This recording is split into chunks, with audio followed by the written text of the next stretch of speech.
Good morning, honorable members. Good morning, honorable members. We shall continue the discussion of the presentations. The honorable members, when the suspension was made, we were on order number 10, and to that we shall resume. Honorable member for St. Andrew. Thank you, Madam Speaker, Deputy Speaker. Firstly, I want to take this opportunity to thank the good people of the constituency of St. Andrew for reposing their confidence in me. Those people of Orange Hill and Hillaby and Belplain and all the wider parts of this constituency of St. Andrew always take the opportunity to let me know how much they appreciate me being here and the fact that I now have a voice for persons within that constituency. I also want to take the opportunity to thank my predecessor, George Payne. No, we're not supposed to call names, but I don't think he will mind that I thank him, my colleagues and leadership of this party for giving me a platform on which to speak. I would also want to add my voice in commending the member for Christchurch South Central for East Central, for presenting an impactful budget presentation that not only dealt with mere numbers, but really set out a roadmap for the future of Barbados, especially as it relates to those, and I mention this because I have a passion for this, those persons living, those vulnerable persons in this country, including the disabled, and especially the children, which I want to speak to in my presentation. But before I get to that, I want to address some things that were mentioned by the member for Christchurch South in his marathon presentation. He had very little to say about the road infrastructure in this country, very little to say. And there's a reason for that, Madam Deputy Speaker. There's a reason he had very little to say. But he took the trouble to find one issue, highlight one issue that might have bedeviled us in our road construction drive. Maybe through our mill and pave program that he referred to as a necessary mill and pave program. In his mind, it wasn't necessary to fix the roads in this country. It was unnecessary. We could have just left them how they were, as far as he was concerned. They were fine with all the potholes, all the bumps. He had no problem with that. So fixing the roads was unnecessary as far as he was concerned. But then he made the point that in some cases, after we fix the road, that BWA or somebody may come back and dig at the road. Now these things happen. You set up to fix the road, you don't know, in many cases, what condition the mains or the pipes under there, you don't what condition they are in, you don't know, you can't possibly know. And we are fixing so many roads, it's almost inevitable that you'll find a road or two that they may have a pipe or a main that might have been compromised. Madam Deputy Speaker, this year, 2025 would have been 30 years. But for the 10 years that I left to go and teach, 30 years that I worked in NTW, 30 years, started at the very bottom with a debushing gang on those crash programs. You used to call them a crash program back then. You go on for 3 months and you work for 3 months and then you keep you on for another 6 months, and before you know it, your ink start to dry out. All the while the people reminding you that your ink ain't dry yet. But then after a year or so, you start to believe, no, my ink might be drying. And then sometime, I think it was in 2008, we all got appointed. But I worked right through the system on the road. Then I went into the depot.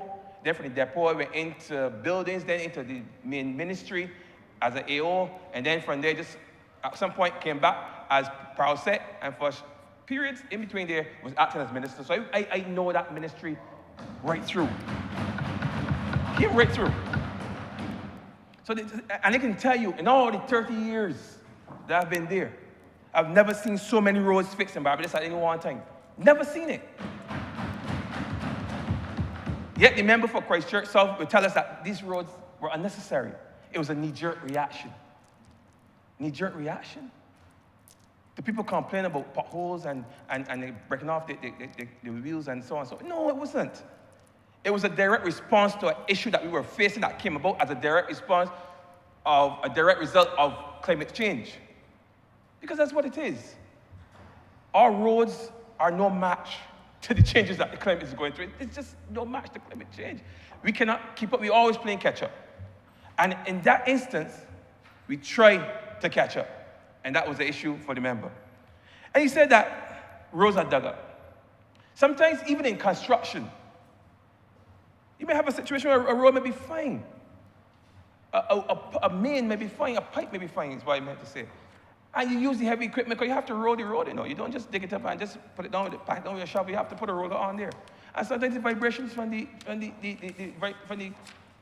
roller, the compactor may compromise a pipe underneath there. That would have been otherwise fine had we not touched the road. And then it bursts. And you have to go back sometimes immediately afterwards and fix that. That's not something that we set up to do. We don't set up to do roads to go back and dig them up again. But these things happen. And you will notice it because there were so many roads being done. And that work continues to this day. We're still doing roads.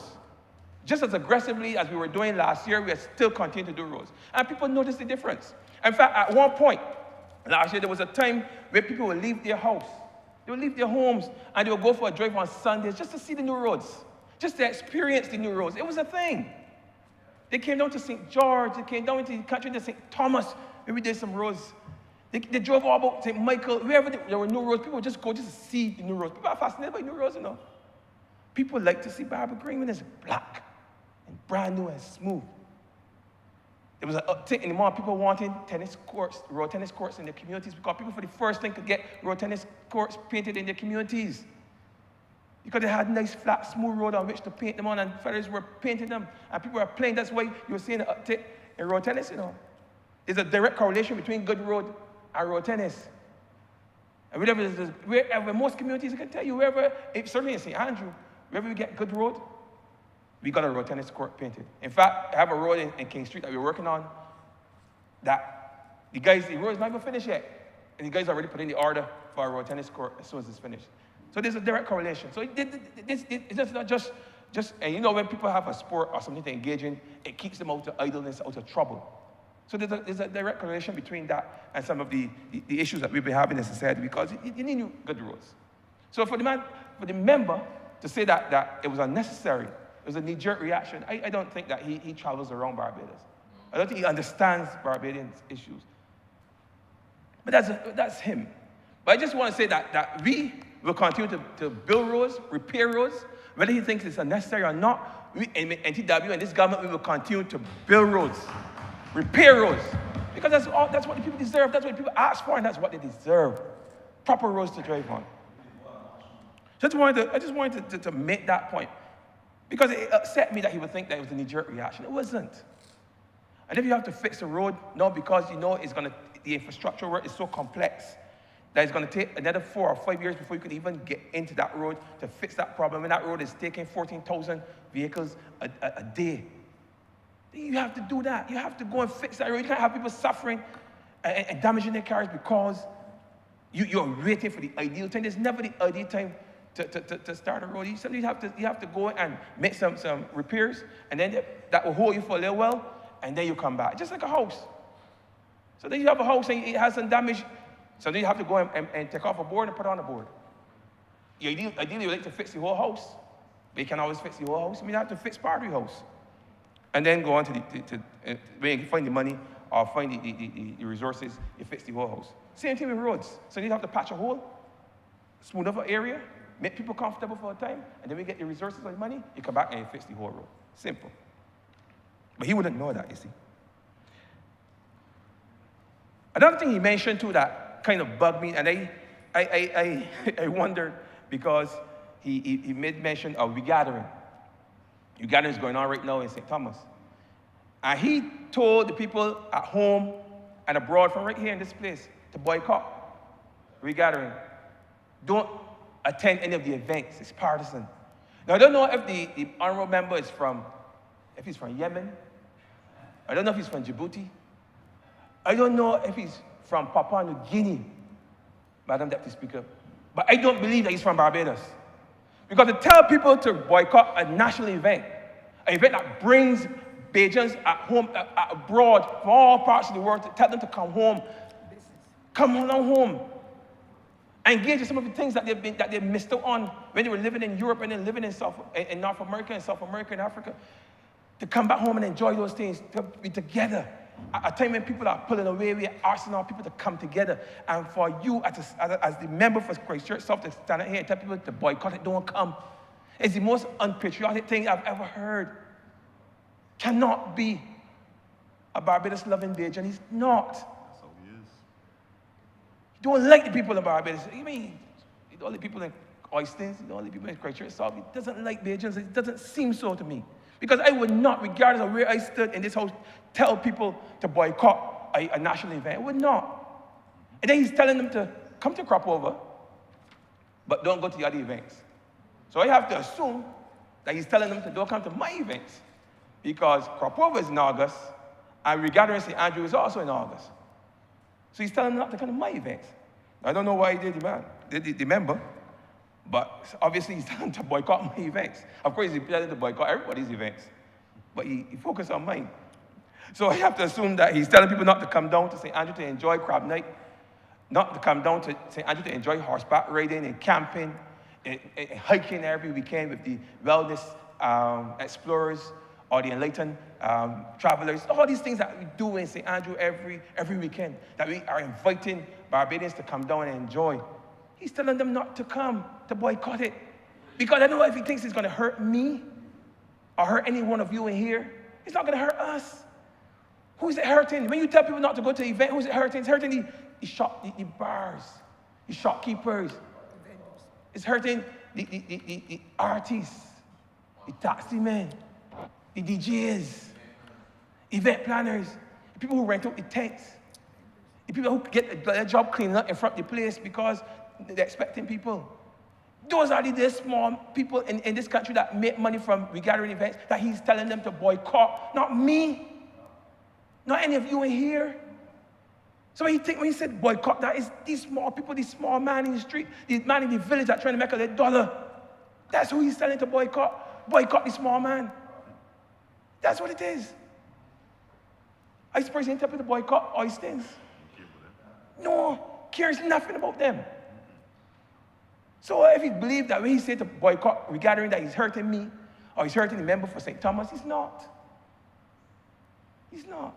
He's hurting the small man, the shopkeeper. He let the DJ get a job playing at the events.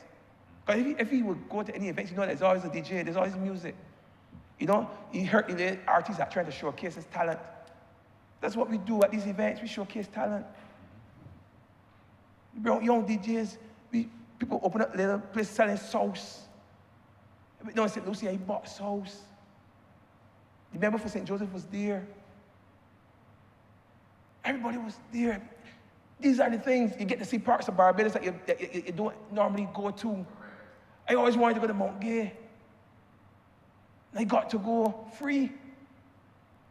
There are parts of St. Andrew that people would love to go, but I've never been. Walker's Reserve is a good example. You get to go to these places. You get to do barefoot limes. All these things you were telling people to boycott. People that live in America and live in Europe in concrete jungles have not been to Barbados for years, and they get opportunity to come here and do Bajan things again, to pitch marbles again, to walk through the gully again. Are you telling them not to come? Because you think it could hurt us? No. What depraved people have experienced, don't do it. It's unpatriotic. Unpatriotic. So I'm encouraging all people and hearing my voice, whether at home or abroad, go out to the regathering events, enjoy regathering. It's for us. It's about us. If you're abroad, come along home. Enjoy being a Bajan again. Enjoy Bajan things. Don't pay the member for Christchurch South any mind. He's not patriotic. Doesn't care about Barbados or Barbadians or anything Barbadian. Let me just jump quickly into the budget because I know my time is limited. But I had to say what I had to say. I had to say. I mentioned earlier that this budget presentation really looked at the vulnerable. And there's a number of things that the government has done for the vulnerable. And a lot of them were mentioned yesterday by the member for St. Michael's South. I had them listed here, but I'm not going to get into them now because I don't have the time. But I'm going to look at the request by government and the encouragement by government for more persons to get into foster care, more foster parents. Now, overseas, we normally have situations where, in other jurisdictions, children go into foster care because of abuse, because of the home environment is normally dangerous. You see that in other jurisdictions. Here, there's that, but it's also because the parents aren't doing that well. Years ago, especially in the rural spaces, I don't know about in town, but I know in the country, you could have a situation where people see a parent struggling, a single mother struggling. Someone would take that child, and take that child home and raise that child as their own. And that child will reside in that house, and those children, and they will become its brothers and its sisters. Not a cent from the parent. They didn't request anything from the parent. They just felt the child needed a loving environment, and they would do it free of cost. That normally happens. Even in my own constituency, I meet people every day that grew up as children in houses where sometimes the mother brought them there to play with the children, realize that they play well and they like it there, and when it's time to go home, they don't want to go home. And the parents say, all right, if you want to stay here and it's okay, you can stay here. Because in most cases, the parents struggling can hardly take care of the child. The parent got to work, ain't got time to stay home with the child. And they allow the child to stay there, and stay there, sometimes they stay there till they're adults. Sometimes they leave when they're old enough to go, or they go back to help the parents who are sometimes getting a little older. So you get that. But you don't see that now like before. You don't see it like before. But there's still persons in communities with needs, still people living in abject poverty in communities that will still want that additional support. And if people are not voluntarily doing it like they used to, then I support the call by government for more persons to get involved in foster parenting, to more persons to get involved. And that is why I also support the fact that the stipend, the little stipend, the little $400 a month stipend for primary school children, or $440 a month for children a little older, that was increased to $200. Because $400 is not going to stretch in the same way that it stretched back in 2009 when that amount was stipulated. It just wouldn't. You can hardly buy anything with $400 now. If you're going to take a child, and you have to raise a child, with $400 a month extra, it's hardly enough. So I support what this government is doing in terms of increasing the money and asking more persons to get involved. There are a lot of people there, if they're only 16, I suspect they're only 16 in foster care now because more parents or more persons are not stepping up. They want to encourage them to step up. And there's training available. So if you don't know, or you think you don't know how to raise a child, then you have the opportunity to learn. Because if you become a foster parent, it's immediately, it's immediate. So you get that training session and you learn how to better deal with children because they're going to come with issues in many cases. Because sometimes they come out of broken homes in some cases. You may have to deal with that. But there's training for that. There's support for that. And that should not be a deterrent for anyone who sees a child, who wants to experience the joy of having a small child in your house. Because it's a joy to have a small child, or a child for that matter, in your house. Somebody that you can take care of, that you can love, that will love you back. It's an amazing experience. And we want to, persons who have never had the opportunity, to encourage them now to consider fostering a child. Consider it. Because the benefits for that child are amazing. And it's amazing now, it's interesting now that the peace program is now moved into the Ministry of People Empowerment and Elder Affairs, because now the good minister, a member for St. Michael's South, will now have the opportunity to treat to the problem when it's in its infancy, or deal with the problem if it's not treated, when it has matured and become an issue for the society. So everything now resides with the good minister. I know he's going to do a good job to ensuring that persons get the necessary support that they need to foster and care and love children, because it has a societal effect. It's not just the household, it has an impact on society. As I wrap up, I want to look at one last thing that I think would also impact the household. Household resilience. Now, I've had a short stint in BWA as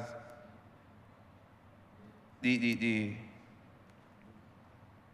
member responsible for that particular department at some point. And while I was there, I learned a lot. Also coming from a constituency where there's water issues, where there were major water issues, I understand the importance of resilience. Resilience at the level of the national level, where we have to be in a position to bounce back in the event that there's some natural disaster, like a hurricane or a storm or a freak storm. Because that freak storm did more damage to us in the north than even the hurricane that came 2 weeks later. So, and I remember that night, and that was a freak storm in the truest sense of the word.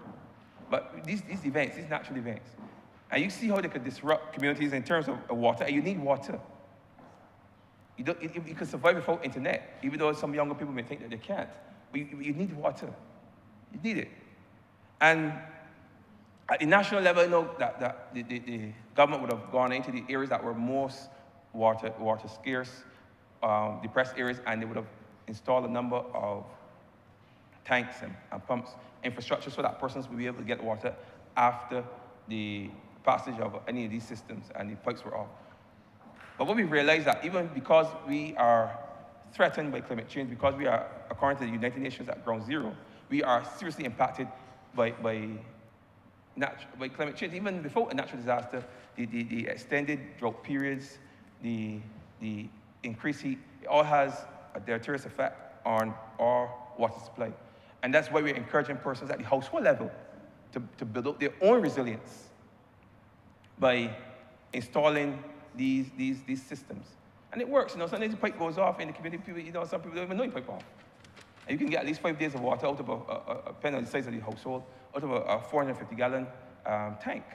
And that's why I support the fact that government is now using funds through the Rural and Urban Development Commission, through the Resilience and Regeneration Fund, to fund the expansion of this program, where persons would now have access to $3,000, because it would cost about that to install these things.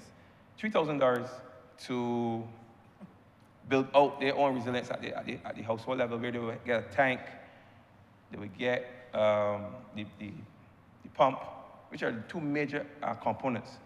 But at the same time, I see the opportunity now for a number of people to get employment, because you're going to need a plumber, you're going to need an electrician, you're going to need a mason.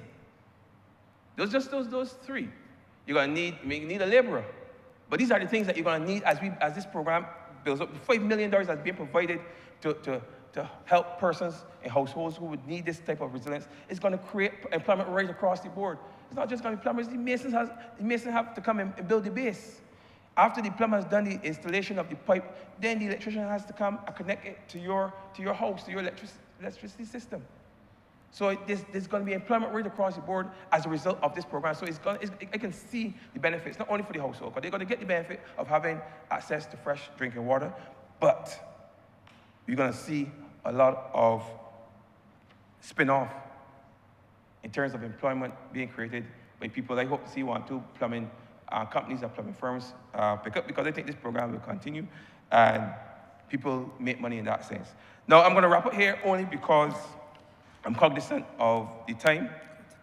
And just to say that I came into this place, I listened to the presentation, I listened to what was being said, and somewhat expected, not that I expected any bad news, because there was no bad news to expect, but I didn't expect that we would have such an impactful presentation that would brings so many benefits to the small man. Small man. Now, I'm sorry that I don't have the time to talk about the initiative to paint houses and spruce houses, because that's a big thing, you know, especially in small, poor communities. That's a big thing. I remember years ago, I met a Jamaican lady, and she told me, I don't understand why Bajans don't paint their house. In her mind, not painting your house meant that you didn't take pride in your home. I don't believe that is true. But I know that people, if they could, after they've built the house and they could afford to paint it, would paint it. And this initiative now to provide persons with paint and other and loans to do other repairs to the house, to fix the layer when that dropping off and so on and so forth. It's a major boost for people in poor communities to raise the spirits. So things like that mean a lot. It's not about figures, it's not about the macros, the micros, the small man. The layman in the village, in Belplain housing area, in Dingstown housing area, down in Haynesville. All these places that when your neighbor house look nice, your house can look nice too. These things mean a lot to people. So those are things in this budget that I like. Those are things that I pulled out because those are things I wanted to speak on. Because those things mean a lot to small people, to poor people in this country. And those are people that I represent along with the rest. But I love my people.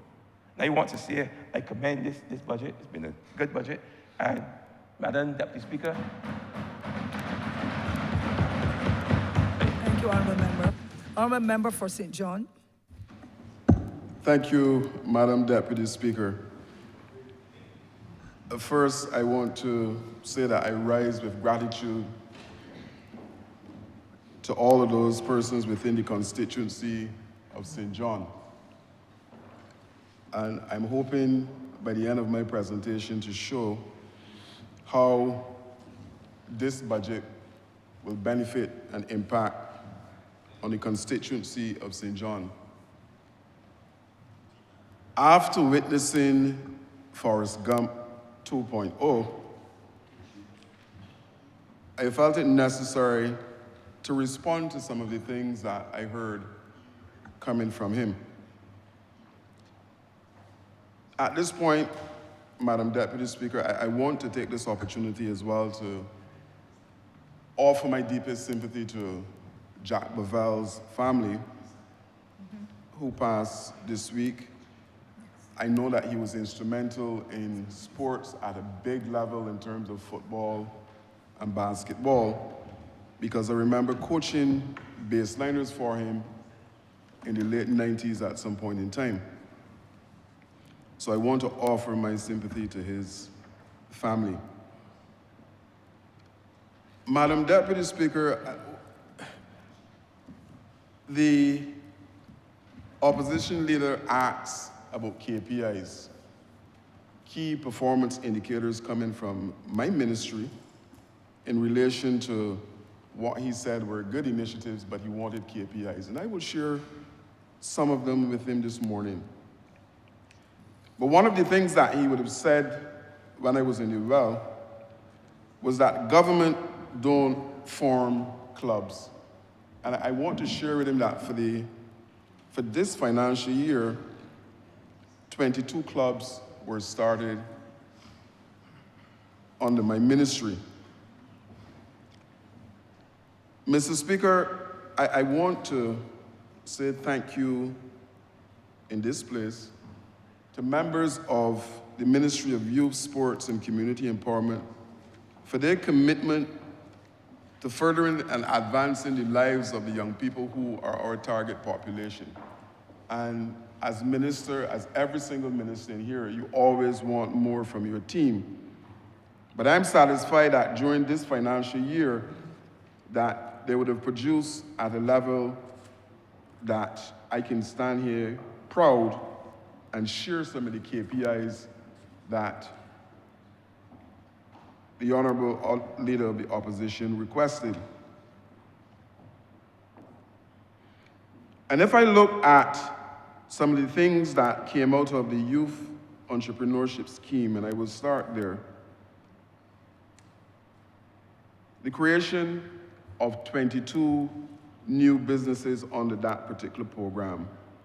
And I mean, he would want to say as well that government don't create new businesses, but the evidence is there. The delivery of business solutions to 125 young entrepreneurs. He asks for KPIs, he will get KPIs. We assisted 10 businesses with some technical assistance during the financial year. We provided specialized marketing consultancy for 21 businesses during the financial year. Mr. Speaker, there's a project called Moving On that seeks to provide a basket of deliverables for those young folks who are going into secondary school. This year, 25 schools were targeted, and we were able to impact 1,241 students from that program.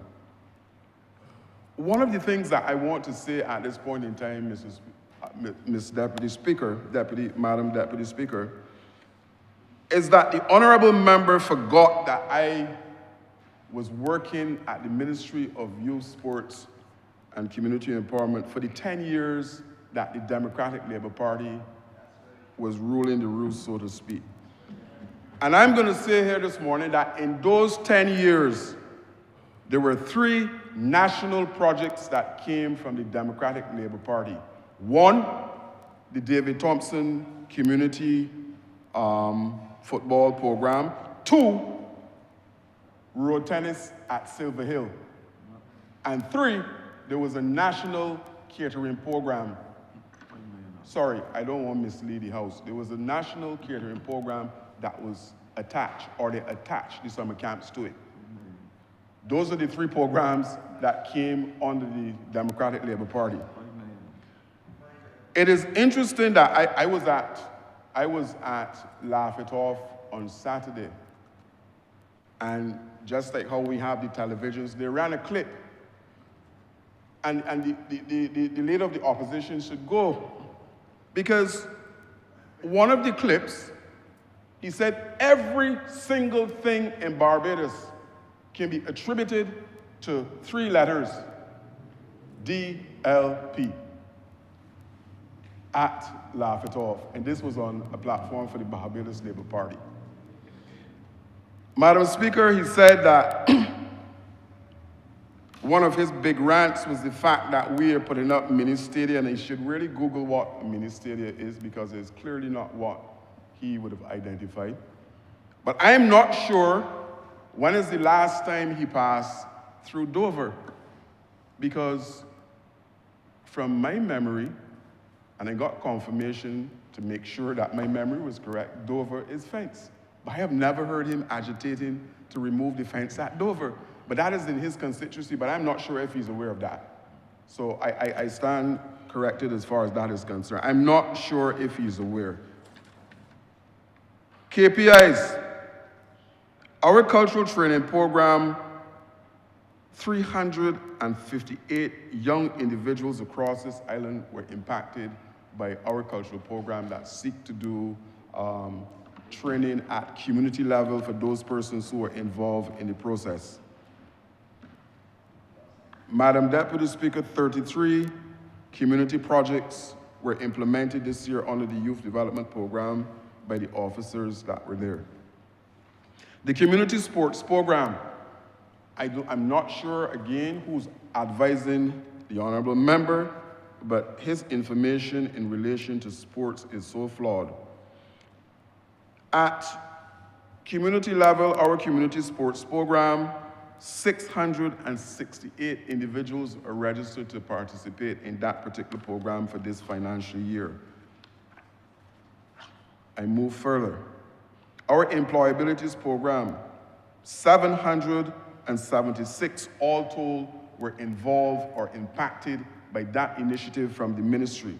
Our I Am conference saw 523 persons, and it is growing and growing. I expect next year that it will be even bigger than that, because I think we have outgrown the facility at LESC. HIV/AIDS Project and Life Skill, 4,068 individuals were impacted through that initiative within the ministry. He's asking for KPIs, and I will give them to him. technical and vocational training. And this is under the Barbados Youth Advanced Score. And if I go through the KPIs for this, I'll be here way longer than my allotted time. But 246 persons, or 70% of the trainees, have received certification for those persons who are enrolled at the Barbados Youth Advanced Score. And only yesterday, Mr. Speaker, it hurt a little bit, but in a good way, that I was here, but there was a graduation, a passing out parade for cohort 7.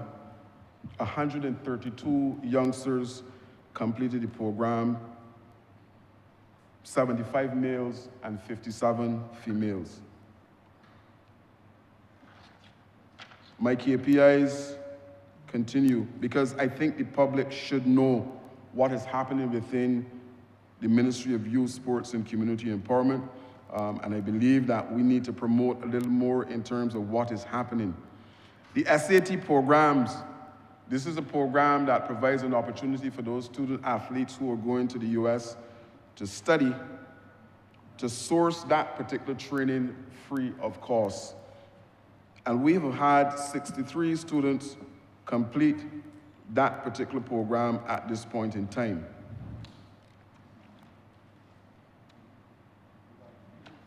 Madam Deputy Speaker, I turn now to what may be considered the big one. The Block Transformation Unit, the Block Committee, Project Dawn. And it is interesting to know that in 2008, the Democratic Labour Party discontinued Project Oasis because they felt at the point in time that it was giving whackers and lawnmowers to men on the blocks who, as soon as we move, were selling these pieces of equipment. And they discontinued that program and they called the new program Youth Mainstreaming. And they move it from that and then they call it the Next Step Training. And the reality is that no one was going to the blocks from 2008 to 2018 to engage with those particular youngsters who were liming on the block, so to speak. In 2023, the Block Committee was reconstituted, and if I may say, with Marcus Stevens leading the program, now there's Shane Haynes and Hassani Newton to make up a 3-member Block Committee that is impacting the lives of so many people across this country that in terms of KPIs, it is absolutely mind-boggling. Over 6,000 persons were engaged over the period of time from that particular committee. But I go further in relation to this program because there's a story to be told in relation to what is happening within the ranks of that particular demographic. There's a story to be told in terms of what is happening within the Ministry of Youth, Sports and Community Empowerment. And no amount of frog logic that is coming from Forrest Gump will derail the KPIs that I've outlined and impact on what is happening within the ministry. We have started under the Block Transformation Unit 41 new businesses from men who never had any kind of ideation about starting their own business. 17 businesses in relation to farming were started. What we have done is to provide technical assistance, i.e. we have paid lease money for lands. We have purchased implements for those youngsters who are involved in the farming to ensure that success is married to whatever it is that they're interested in getting involved in as far as the farming is concerned. Madam Speaker, we had a graduation in January under this particular initiative at Alara Court. We graduated more persons in January than the whole amount of time that the Democratic Labour Party was in office from 2008 to 2018. And this is over 200, 250 plus that were involved in the process. To date, they would have visited in excess of 170 blocks across this country. A true labor of love to bring about change. And their mantra is that they're building Barbados today, block by block. The focus is to expand the program even further in relation to how we can facilitate the needs of our youngsters who are on the blocks. Those individuals who, in some cases, need a second chance. In some cases, it is the first chance for them. And those in this room who would have gone to the graduation would have heard some of the testimonies that are coming from individuals. And we have not just stopped at the target group for the ministry, which is 9 to 29, yes, would extend to 35. But those who were there heard a testimony from a gentleman called George Oliver. And it is a testimony of assistance to an individual who really, really needed a second chance in life to make something of his life. And he grasped that opportunity and is now striving in a way that all of us are satisfied we did the right thing, even though he's outside the scope of our target group. So when the Honourable Leader of the Opposition is ranting and raving in relation to aspects of my ministry and believe that what he's saying is on point, I would say to him that when you juxtapose one single year of the Ministry of Youth, Sports and Community Development in relation to the things that we have achieved to 10 years, it is a situation where the former member from St. Lucie may have been onto something that 1 is greater than 10. It definitely is in relation to what is happening here. And the fact that the team at the ministry is focused on impacting and ensuring that we can advance the cause of young people for 10 barren years. And I've heard on the call-in programs, oh, there's this notion that they keep going back to the 10 years of the Democratic Labour Party government. But you need a yardstick. You need a yardstick in order to show the difference, the chasm that is happening between youth development and sports compared to what happened then. 2 national programs, as I mentioned, Silver Hill and the David Thompson Community Program, and summer camps, which was an add-on to the catering. I know a teacher from St. John who don't even know how to boil an egg, but he was a caterer in the program. Thousands and thousands of dollars wasted that was supposed to go in advancing our young people. And then I'm hearing all of this. Mr. Speaker, Madam Deputy Speaker, my apologies. We have now almost completed a volleyball court at the Garfield Sobers complex. There's a 400 track that is soon to be completed at the Garfield Sobers complex. If Parliament was not happening this week, I would be at the location breaking ground for a badminton and squash facility that will start this financial year. Madam Deputy Speaker, what is happening at that ministry that I call the aviation ministry, because we're teaching and providing wings for our young people to fly. So these are some of the things that I wanted to share in relation to the notion coming from him that there are no KPIs to substantiate the programs that are coming from this ministry. So I hope that if he's listening, or his crew is listening to my presentation, that he's now aware of some of the things that are happening. And like I said, he should Google what a mini stadia is, because his notion of a mini stadia is flawed. He mentioned that government should move towards semi-professional or professional sports development on island.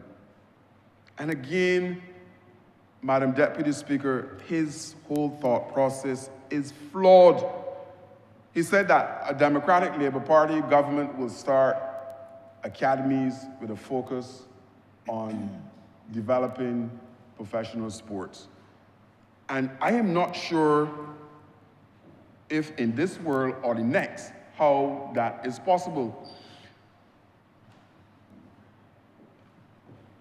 Madam Deputy Speaker, academies are there to develop skill sets.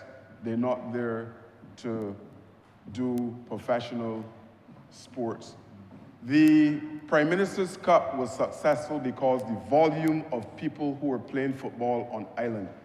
It is a mass-based sport, and therefore it allowed us to do semi-professional.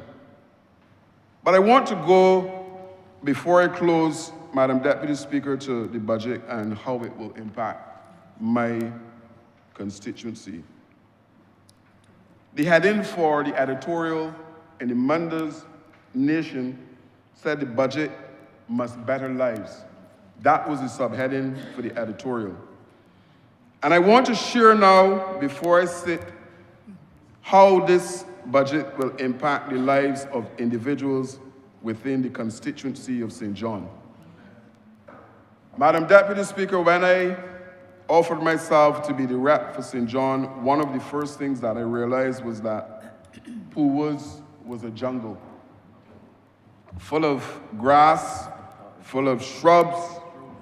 You could not walk through there unless you had maybe 3-foot boots on. And with the Help Association, the synergies, the Minister of Environment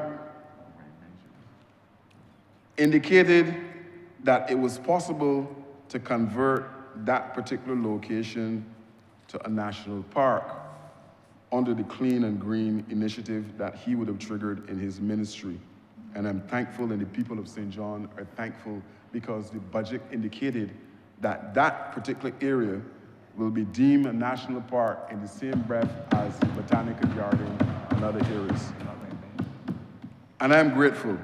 The budget spoke to agriculture in relation to the assistance that is coming. Again, I want to say thank you to the Honourable Member from St. Philip South, who converted St. John, a lot of fallow ground, into now some very, very productive areas, all of Wakefield and the other areas. And I said to him, I needed some land at Wakefield because I had individuals who were interested in farming, and he said yes. And the Prime Minister visited the area, and one of the concerns of those farmers was the fact that water was not readily available. Madam Deputy Speaker, today, water is available to all of the farmers of Project Phoenix at Wakefield, every single one of them. And the budget spoke to the fact that maybe they will benefit, not maybe, they will benefit from the water that will be subsidized going to farmers.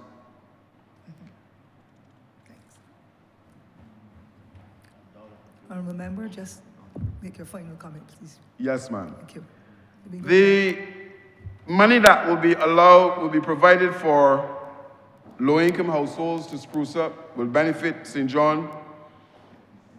The community development, that will benefit St. John. The small business support, the grants that are coming to those individuals within the constituency who are engaging in having their own eateries and providing that particular service will benefit.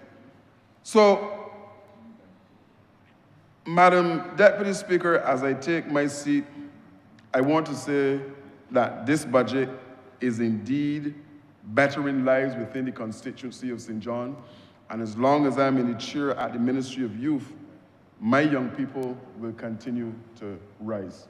I'm obliged. Thank you, Honourable Member. Honourable Member for St. Michael Northwest. Good morning, ma'am. Ma'am, I rise on behalf of the good people of St. Michael Northwest, who shall benefit in various ways from the financial measures that are set for the new financial year. Ma'am, I rise to give my support and to endorse the budgetary proposals and financial statement 2025 that was delivered by the Honourable Member for Christchurch East Central. Ma'am, I wish to echo the words of Jeremiah 14, verse 14. And the Lord says to me, the prophets are prophesying lies in my name. I did not send them, nor did I command them or speak to them. They are prophesying to you a lying vision, worthless divination, and the deceit of their own minds. Ma'am, I felt like a psychiatrist sitting in a room watching and listening to a patient who was hallucinating and telling lies for over 10 hours in the way the leader of the opposition did in his response to this budget. Ma'am, it is extremely heartbreaking when I saw the member for Christchurch South committed political suicide trying to save what was left of the Democratic Labour Party. After all the hardship that was imposed on poor people and citizens of this country between 2008 and 2018, ma'am, it is extremely heartbreaking to see the member for Christchurch South who has deteriorated mentally, physically, and also emotionally, ma'am, after departing from the home of the Barbados Labour Party government over a year ago. A home and a BLP family, ma'am, who assisted him in his victory in Christchurch South. That's right.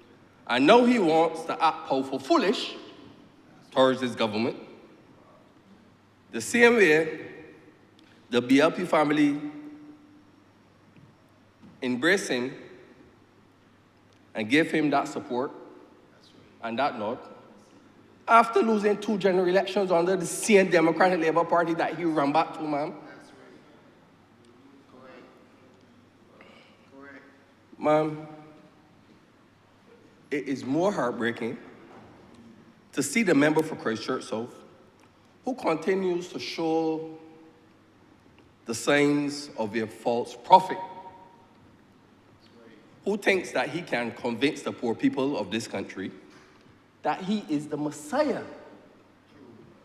to lead the Democratic Labour Party from out of the wilderness.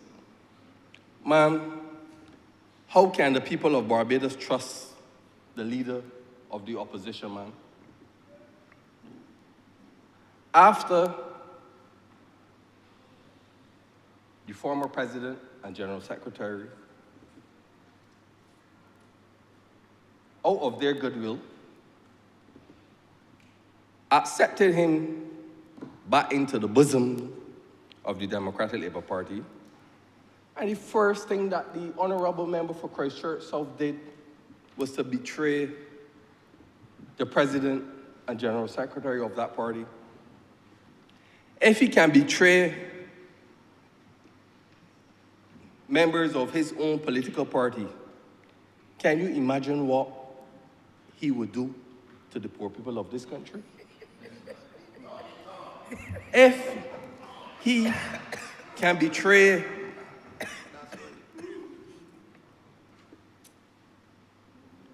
the good people of Christchurch South, ma'am, when he crossed the floor of Parliament last year. Can you imagine what he would do or what he would cause, the kind of agony that he would cause the taxpayers of this country if he had access to their money?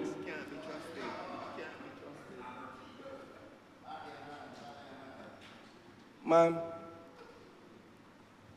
the honorable member for Christchurch South, ma'am, came into this party like a wolf in sheep clothing. Gather what he could gather.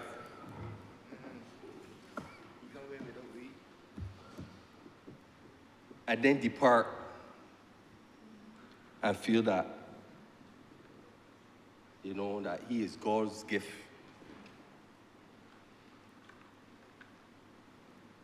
To the Democratic Labour Party, and he can do a better job than the member of St. Michael North East. Ma'am, this is a man that I could honestly say that do not care nothing about poor people. This is a man that don't even turn up to court when it comes to representing his clients. And yesterday, ma'am, during the member for Christchurch South presentation, his theatrics performance, ma'am, he gave a story about a lady that he saw in the supermarket, and she did not have enough money to pay for all of her goods. And he stated that a man who he knew told him that he only had $120 on his account, and the man withdrew, or apparently withdrew, $50 and gave to the woman.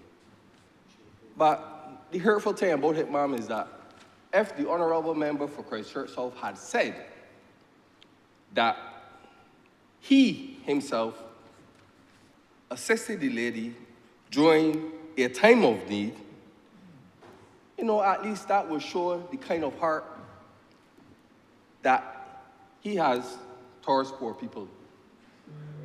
But it showed selfishness, ma'am, sorry. It shows selfishness, and it shows that the leader of the opposition do not care nothing about nobody but himself. And every time, ma'am, the opposition leader opened his mouth, he always attacking the good member for Christchurch, for St. Michael Northeast. He always attacking the member for St. Michael Northeast, ma'am, in ways that give the impression that the opposition leader would like to walk in the footsteps of the godly Prime Minister. He is always attacking the Prime Minister, ma'am, and the cost of her travel expenses. Like if the Prime Minister goes on pleasure trips using the taxpayers' money of Barbados, ma'am. Ma'am, that is far from the truth. The opposition leader should tell the people how many pleasure trips he took traveling to Dubai, like Dubai Millie. These are things that he should tell the people. If it wasn't for the Prime Minister, man, traveling overseas on official business and to champion the cause for climate change and for Barbados to be recognized in the international world, man, can the opposition leader tell us what other way it can be done?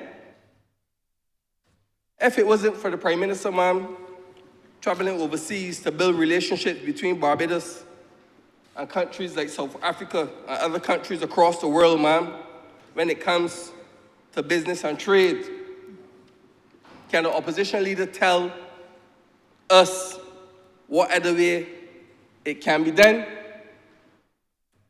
Ma'am,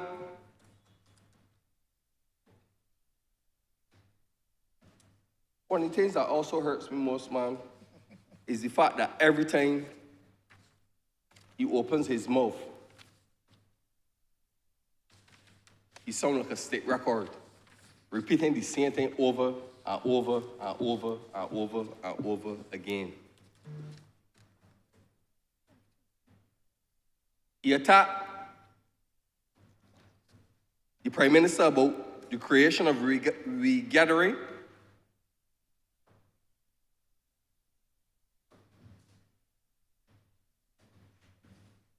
Ma'am, and this regathering, ma'am, have benefited a lot of poor people, vendors across this country, ma'am.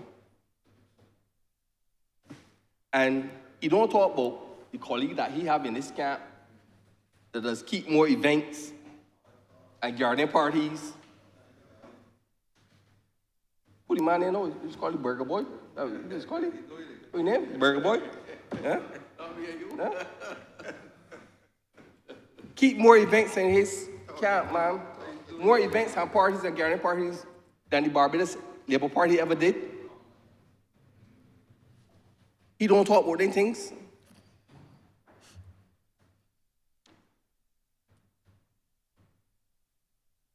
And he always attacking the Prime Minister about the number of consultants that this government has.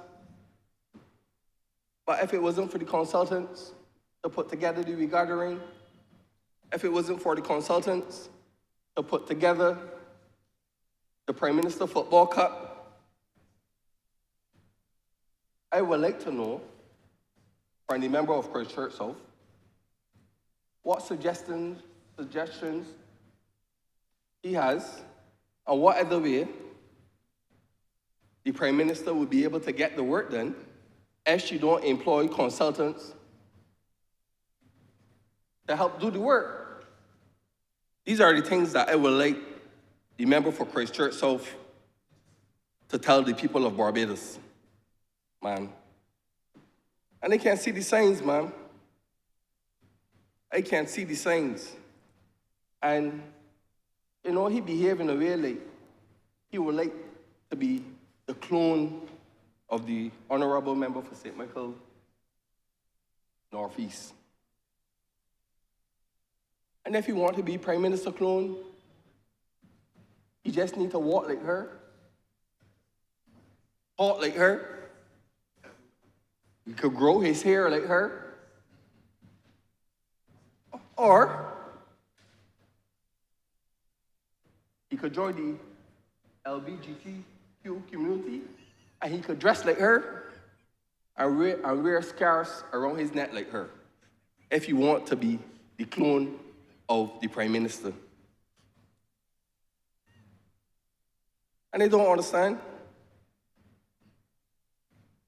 The Honourable member for Christchurch South should be glad to see the kind of benefits that were mentioned in the budget that will benefit the special needs community, the disabled community, ma'am. These are the things that he should be proud about. Things that did not happen under the former Democratic Labour Party government, things that are happening presently under the Barbados Labour Party government. Ma'am, before I have children and adults within my constituency, ma'am, who has challenges in various ways, ma'am, and these grants that were mentioned in the budget, ma'am, will benefit some of those children and grown adults who have disabilities, ma'am. These are the things that the Honourable member for Christchurch South should be pleased about. These are the things that he should be speaking about. Instead of coming and criticizing and not bringing any solutions to the table, I think that he should remain in his seat or no, just keep out of Parliament. Ma'am, I am pleased about the grants. And like I said, ma'am, these are grants that will benefit some of my constituents, ma'am, that will be provided by my government and my caring Prime Minister, ma'am. And not only that, I am pleased that under the Ministry of People Empowerment and Elder Affairs, that there will be a residential treatment facility that will benefit those children with special needs, ma'am. And these are the things that I'm pleased about, ma'am. And to add to that, additional facilities that will be provided for care and attention for those children with special needs who are most deserving, ma'am, of these facilities. Ma'am, I remember in 2010, when the Democratic Labour Party freeze the poor people wages. And the leader of the opposition should be pleased to know that all minimum wage workers will receive a 2% increase.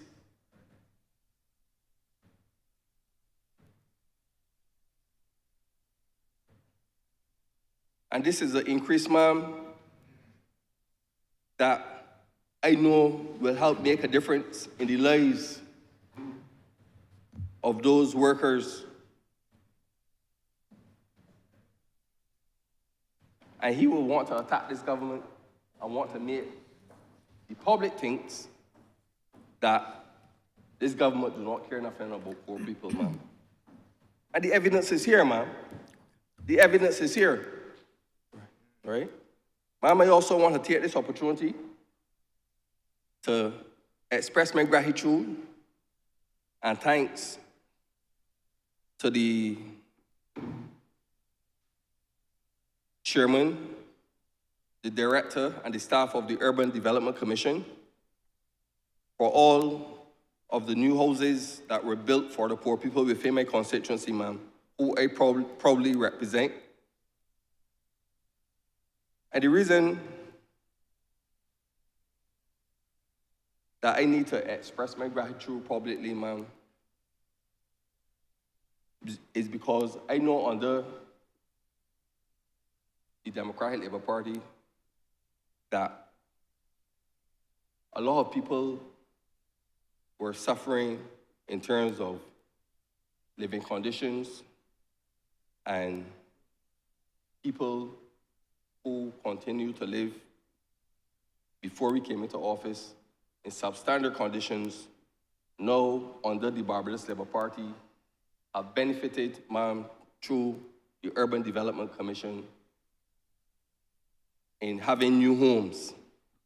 And I trust that in the new financial year, ma'am, that more families within my constituency lives will be touched and their living conditions will be improved under the Urban Development Commission, ma'am. And I'm pleased that in the budget, that the Urban Development Commission, ma'am, will have access funding for poor people to install water tanks to their homes, unlike the Democratic Labour Party, ma'am, who rented water tanks for $100,000 a month from a certain construction company that cost the taxpayers over $7.2 million a year, ma'am. And these are the things that the opposition leader should be pleased about, ma'am, to see that this government came into office and this government, ma'am, is really making a difference in the lives of poor people, right? Ma'am, I will conclude, ma'am.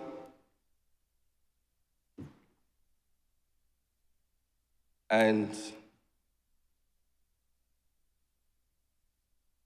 I will say, ma'am, that I fully support this budget, ma'am, and I know that this budget will benefit the lives of poor people. And I'm also asking that this government, too, will also protect the interests of those poor people, ma'am, against any further, or any increase, I should say, in light and power rates. And I'm asking the good minister over energy to really fight against poor people, ma'am, when it comes to any increase in electricity rates in this country. And I will conclude, ma'am, by saying, for I know the plans that I have for you, says the Lord. That's right. Plans to prosper you and not to harm you. Plans to give you hope and a future, ma'am. And I fully support this budget of 2025, ma'am, to 2026. Thank you. Thank you, Honourable Member. Honourable Member for the City. Thank you very much, ma'am. From the outset, thank you very much, ma'am. From the outset, let me rise and thank Almighty God, for without him, I could not be standing here this morning. Also, I would like to thank the good people of the city of Bridgetown, because without them, I would not be standing here either this morning. Ma'am, I want to take this time also to thank all those who would have reached out to me in the last few weeks and offered their prayers and their support. And I want to genuinely say it from the bottom of my heart that I have bottled that support. It has fermented, and I want to pour it back out now and tell the people of Barbados, I love you. Ma'am, at the outstart, I want to say it is easy to stand in a time like this with hate, bitterness, and despair. But I choose love, peace, and hope. It is easy to stand in chambers like these also and feel despondent and tempted to throw mud. But that is not what I was sent here to do. The people in the city of Bridgetown sent me in here to make their lives better and to make the lives of Barbadians better, and that is what I intend to do, ma'am. I have always been told, coming up, it is okay to be poor, but you must not look poor, smell poor, or behave poor. That's right. Always remember that is what I've been told. And I have lived by the mantra that have kept me through the last few decades. And that is about how can I do for persons what I would want done for me. I have lived by the mantra that someone, somewhere, sometime, somehow must do something to make the lives better of people around us. Ma'am, I ended this debate to offer my support to this year's budget, proposals and financial statement 2025-2026. And I want to reflect on it, and I want to dub it a budget of contrast. A budget of contrast. And why do I say a contrast? They say that Barbadians have short memories. So I want to remind Barbadians that it used to be a period of time when you hear about budget, you're nervous. You're squeezing in your belly and you're squeezing in all the kind of other things. What they coming with? They got this mysterious briefcase that somebody looking to steal because they got taxes in there. Wax, palats, brugger down, backs, cut, and contrive. Budgets is where you're looking at. Tighten your belt. Want to remember them times? That's right. Want to remember them times that tell you tighten your belt to your belly button won't touch your spine? That's right. Year after year after year. And then they will pause. And you will have a little glory budget. And you used to call it an election budget, man. You know, election coming, a little something giveaway. But budgets used to be about a time when you're wondering about what they're coming to tax next. Right. But what we've seen is a government and an administration that has changed the philosophy of budgets and budgetary proposals to about how can we creatively put people at the center, raise revenue in a way that we can expand on the development of our people, our nation, and our generations.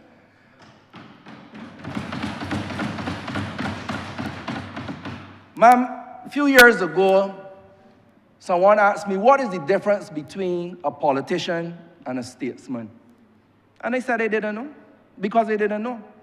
But they told me that a politician is interested in the next election, while a statesman is interested in the next generation. I can tell you that this administration is full of statesmen and stateswomen. But don't just pound for that, for pounding for it, because you must reflect and understand the measures put in here under the resilience measures. It's not just a buzzword. You see it reflected in the actions, in the legislations, in the projects and the programs. Measures put in place that will benefit this society, not just next year, not just 2 years when you go to a poll, but 5, 15, 20, 25 years. Look at all the measures through agriculture, through industry, through environment. Every single ministry, when you look in every nook and cranny, corner and crevice, all you seeing is measures for the next generation. Look, let me, as colleague to my right, say, listen, time to get down to brass tacks. And I know something about that. I getting down to brass tacks now. And again, on the brass tacks, ma'am, I want to applaud the Honourable Minister in the Ministry of Finance, the Honourable Member for Christchurch, Essential, like all of my colleagues, I join you all. But not to jump on a bandwagon, because my heart was swollen with pride listening to him. And yesterday, I got goosebumps and a tear settled in my eyes when the Prime Minister of this chamber said to him, "You now ready to carry the mantle of full Minister of Finance." The member from the other side accused me of being a crier, and I don't run from it. I cry. You say cry for my people? Well, I cry for my people every day, and I will continue to cry for my people. And I have a couple words for him later on. Anyhow, let me continue. This is a budget that places people at the center, as I said, ma'am. It ensures that every citizen, from the youngest child to the eldest individual, feels cared for, feels empowered and financially secure. That is what this budget is about. This budget takes us towards inclusive, equal, sustainable, and a resilient society. Not just words, as I said, as you examine all of the measures that I will talk about and the ones that I do not have time to talk about. Ma'am, what I like about it too, I'm somebody that believes in connecting the dots. And the dots have been well connected throughout this budget, through our projects and programs. You see the resilience, you see the growth, you see the improving of the well-being of Bajans, and you see us touching on what affects them most, the cost of living. How do I put bread and butter on my table? All of these issues have been aptly addressed in this budget. It also builds on Mission Barbados. Y'all remember Mission Barbados when we went up May Day at that beautiful botanical gardens, the latest national park in Barbados? Y'all remember when we went up there and signed a document called Mission Barbados? It talks about Mission 1, climate resilience, check. Social cohesion, check. Food and water security, check. Public health and safety, check. Worker empowerment, well, don't get me started there. Check, and you will get a check every year, increasing the minimum wage. And about digital inclusion. Ma'am, I stand here today as the humble representative of the city of Bridgetown, and I don't forget that. I am a man dedicated to empowering the residents of the city of Bridgetown and also revitalizing our capital with its essence in history, heritage, and culture. Within the many new developments on the horizon, we talk about 6 hotels, but that has nothing to do with the dozens of other capital projects in this country. And it is because of these 2 projects, I know that we are well on the way of me achieving both of those things with this administration and with a whole of nation approach. The development of the people and the development of the nation. Ma'am, my residents have been long calling for communal and green spaces, better lighting, security, roadworks, housing, employment opportunities, and accessibility for all. Additionally, the issues of garbage disposal, drains, and homelessness has told me that we need to pay a little bit more attention to these things. But these are challenges that we can tackle.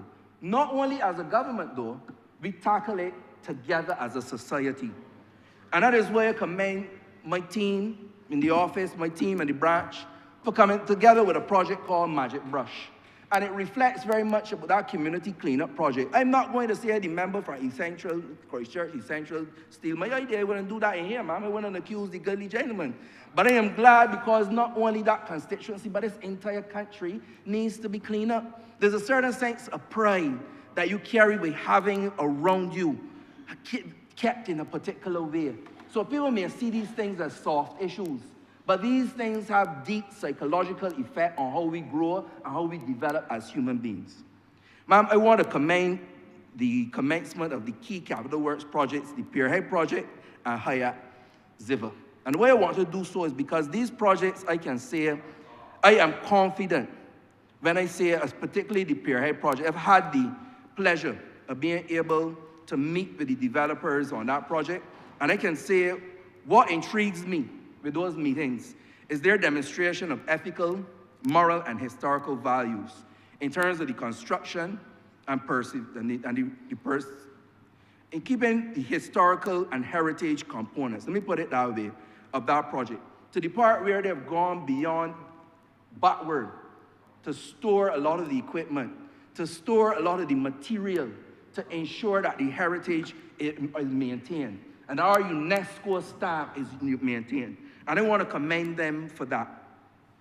I want to talk about the fact that those two combined projects put an investment of over $280 million in the city of Bridgetown and in this country. Just those two projects, you know, ma'am, just those two projects, promising about 1,600 jobs during construction and an estimated 2,000 jobs after. Putting money directly in the pockets of families, hopes in the hearts, and empowerment into their future, ma'am. And I remember the member from the other side accused me of crying and for 1,200 jobs.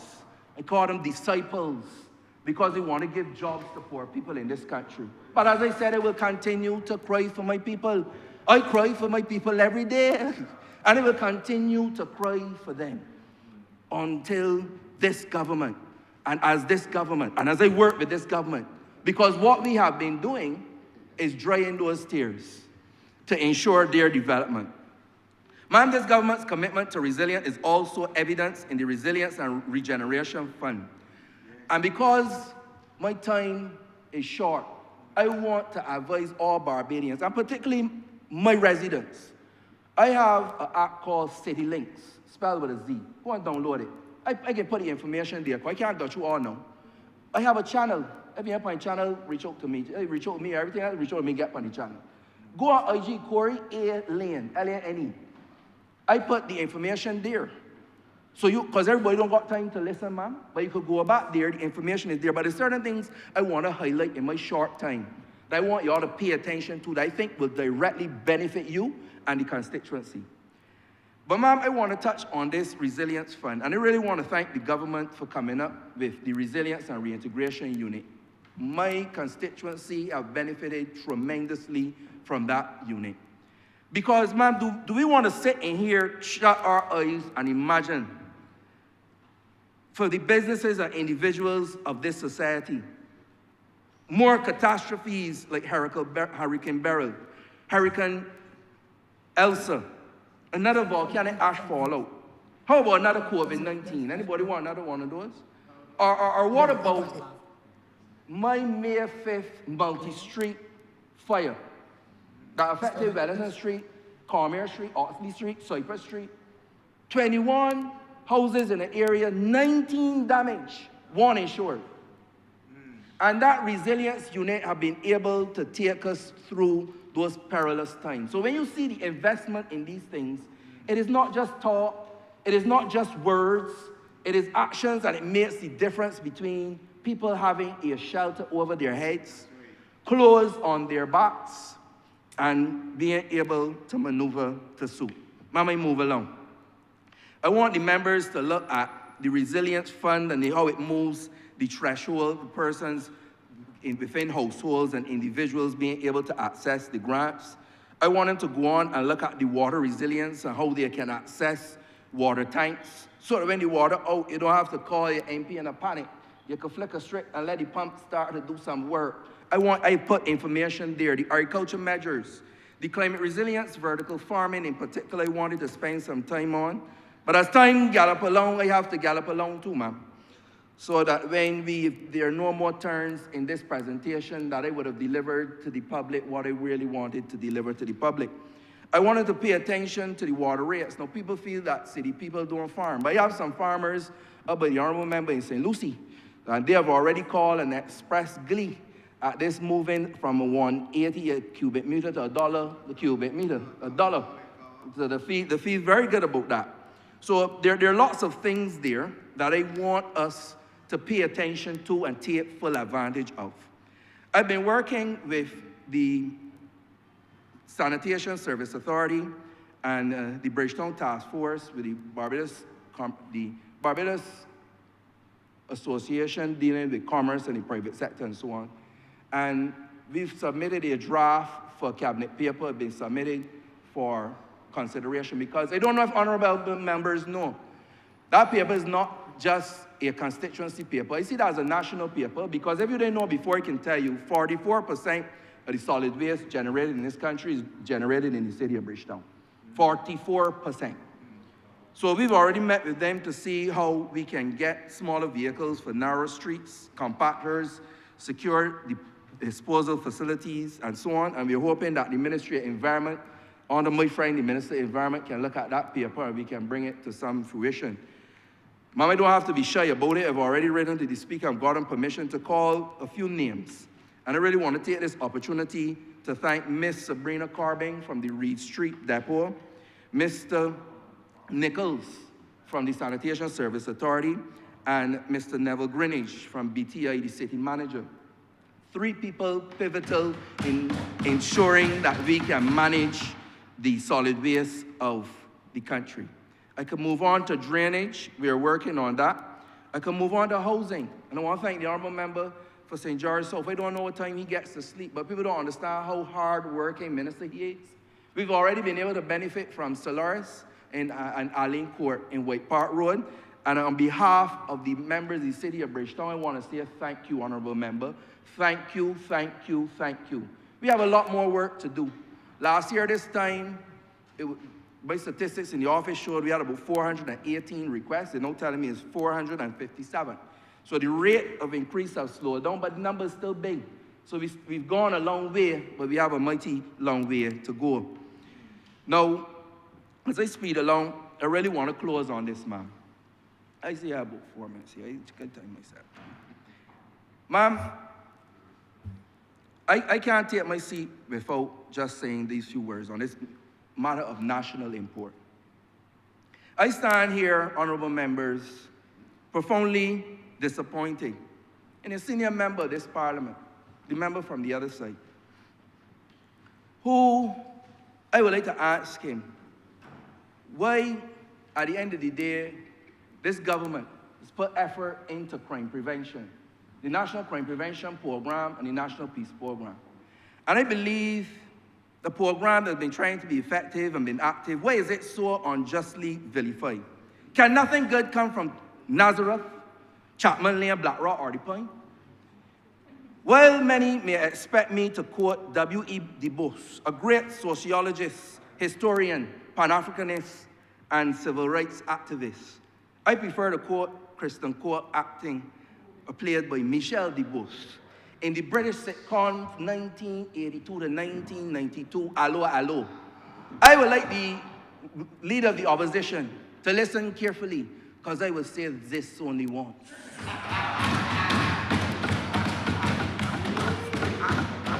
Now, he makes a lot of absurd accusations and innuendo in here, insinuations.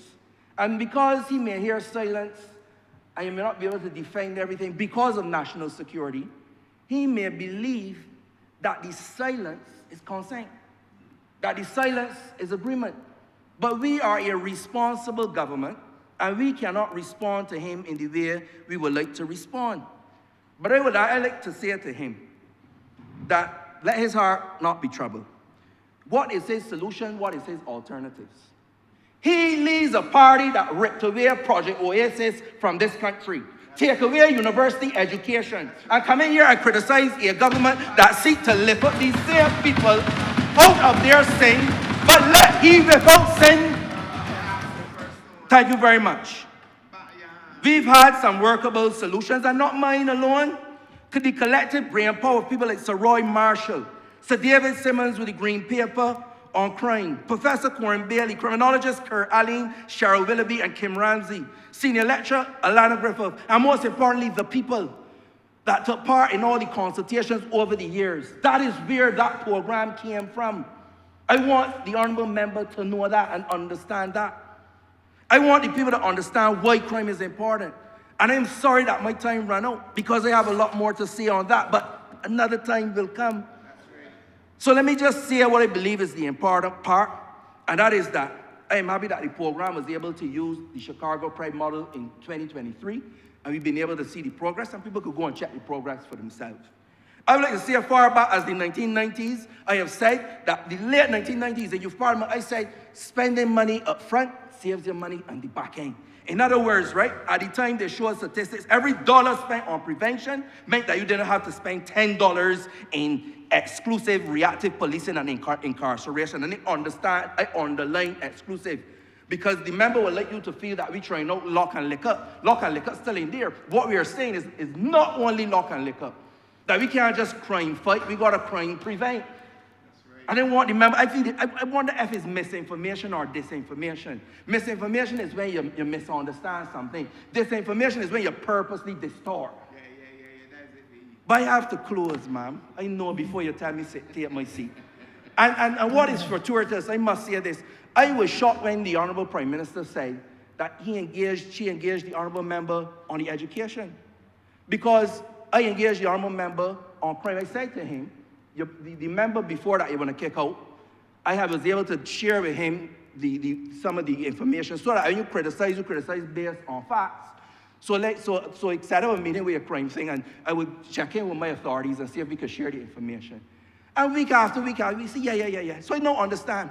And then they don't even know the Prime Minister's belief is that education and crime, and I believe health as well, because we got things like COVID together, we got to work together.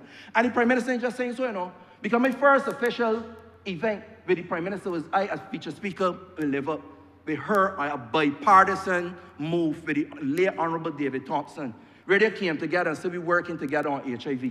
They sat at the same table to say that we are not going partisan on health.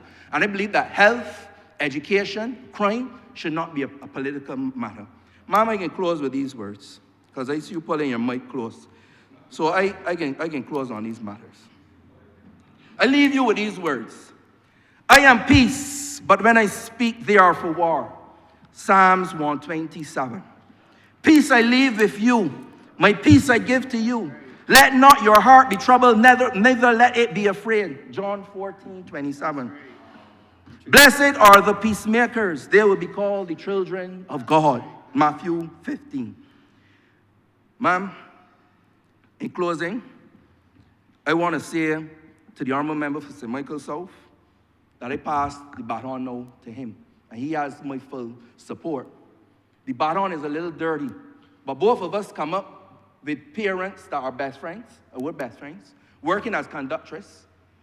We have picked toilets, we know what it is to wash your hands, so clean up that baton, wash your hands, no retreat, no surrender, fight them in the valleys, fight them in the hills, and we will win this war against crime. Run on, course correct and continue. Someone, somewhere, sometimes, somehow, man must do something to make this world a better place. May it be all of us. May it be all of us. And remember, let no obstacle be greater than the cause. Ma'am, I thank you. Thank you. Honourable Member for St. Michael West. Thank you, Madam Deputy Speaker. It is a great honor to stand here in this honorable chamber and speak to these budgetary proposals. But first and foremost, I want to thank the constituents of St. Michael West, whom I humbly represent in these hallowed halls. Ma'am, unlike the honorable opposition leader, I will not stand here and ramble, bluff, stall, pompous set, and wander aimlessly like a ship heading for shipwreck. Ma'am, like most, I could not believe my ears when he repeated the story of the chickens in the neighborhood. Y'all heard that? Let me tell you a little bit about that. Ma'am, the honorable member ventured into Hinesbury looking for yard fowls to support him, but only saw fowl cocks. They weren't interested in him either. Ma'am, as the Honorable Prime Minister said last night, we have all contrasted his speech, which was full of innuendo, like the honourable member from the city of Bridgetown just said, and unprovable facts. We sound sober. We give our real observations on where we need to go as a country, backed by these solid budgetary proposals, solid as a rock. Madam Deputy Speaker, currently the foreign reserves stand at 34 billion, which is about 34 weeks of cover, if I'd be so corrected, with strong sovereign debt ratings of B+ from Fitch, B from the S&P. We lowered the debt to GDP ratios from 158 to 101. Madam Deputy Speaker, these things matter. That's right. Yeah. I can tell you this firsthand. As a third-generation city businessman, anchored by the struggle of my great-grandmother, who came to Bridgetown in 1919 with my grandfather in tow. Now, under the last administration, we had to suffer the indignity of not being able to pay our bills. We had to send photos of the bank account to our suppliers overseas. They say, look, we got money, we just can't change it. So you can't tell me that foreign reserves don't matter. It matters, ma'am. It matters because with a stable economy in tow, we were able to confidently restore the government's economic contribution to students at UE, continuing the enfranchisement of our young people. If they did not matter, as the honourable member who preceded me for the city of Bridgetown just said, would we be able to respond to the COVID-19 pandemic adequately? In fact, when I speak to my constituents subsequent to that, they say, boss, you can imagine if the last administration was in, and I'm sure we've all heard this before, we would have died. This is all time. It does matter. If they did not matter, would we be able to respond as a government to the rapid assembly line of natural disasters? We could all call them by heart now. Freak storm, ashfall, Elsa, Beryl. Who knows what's to come after?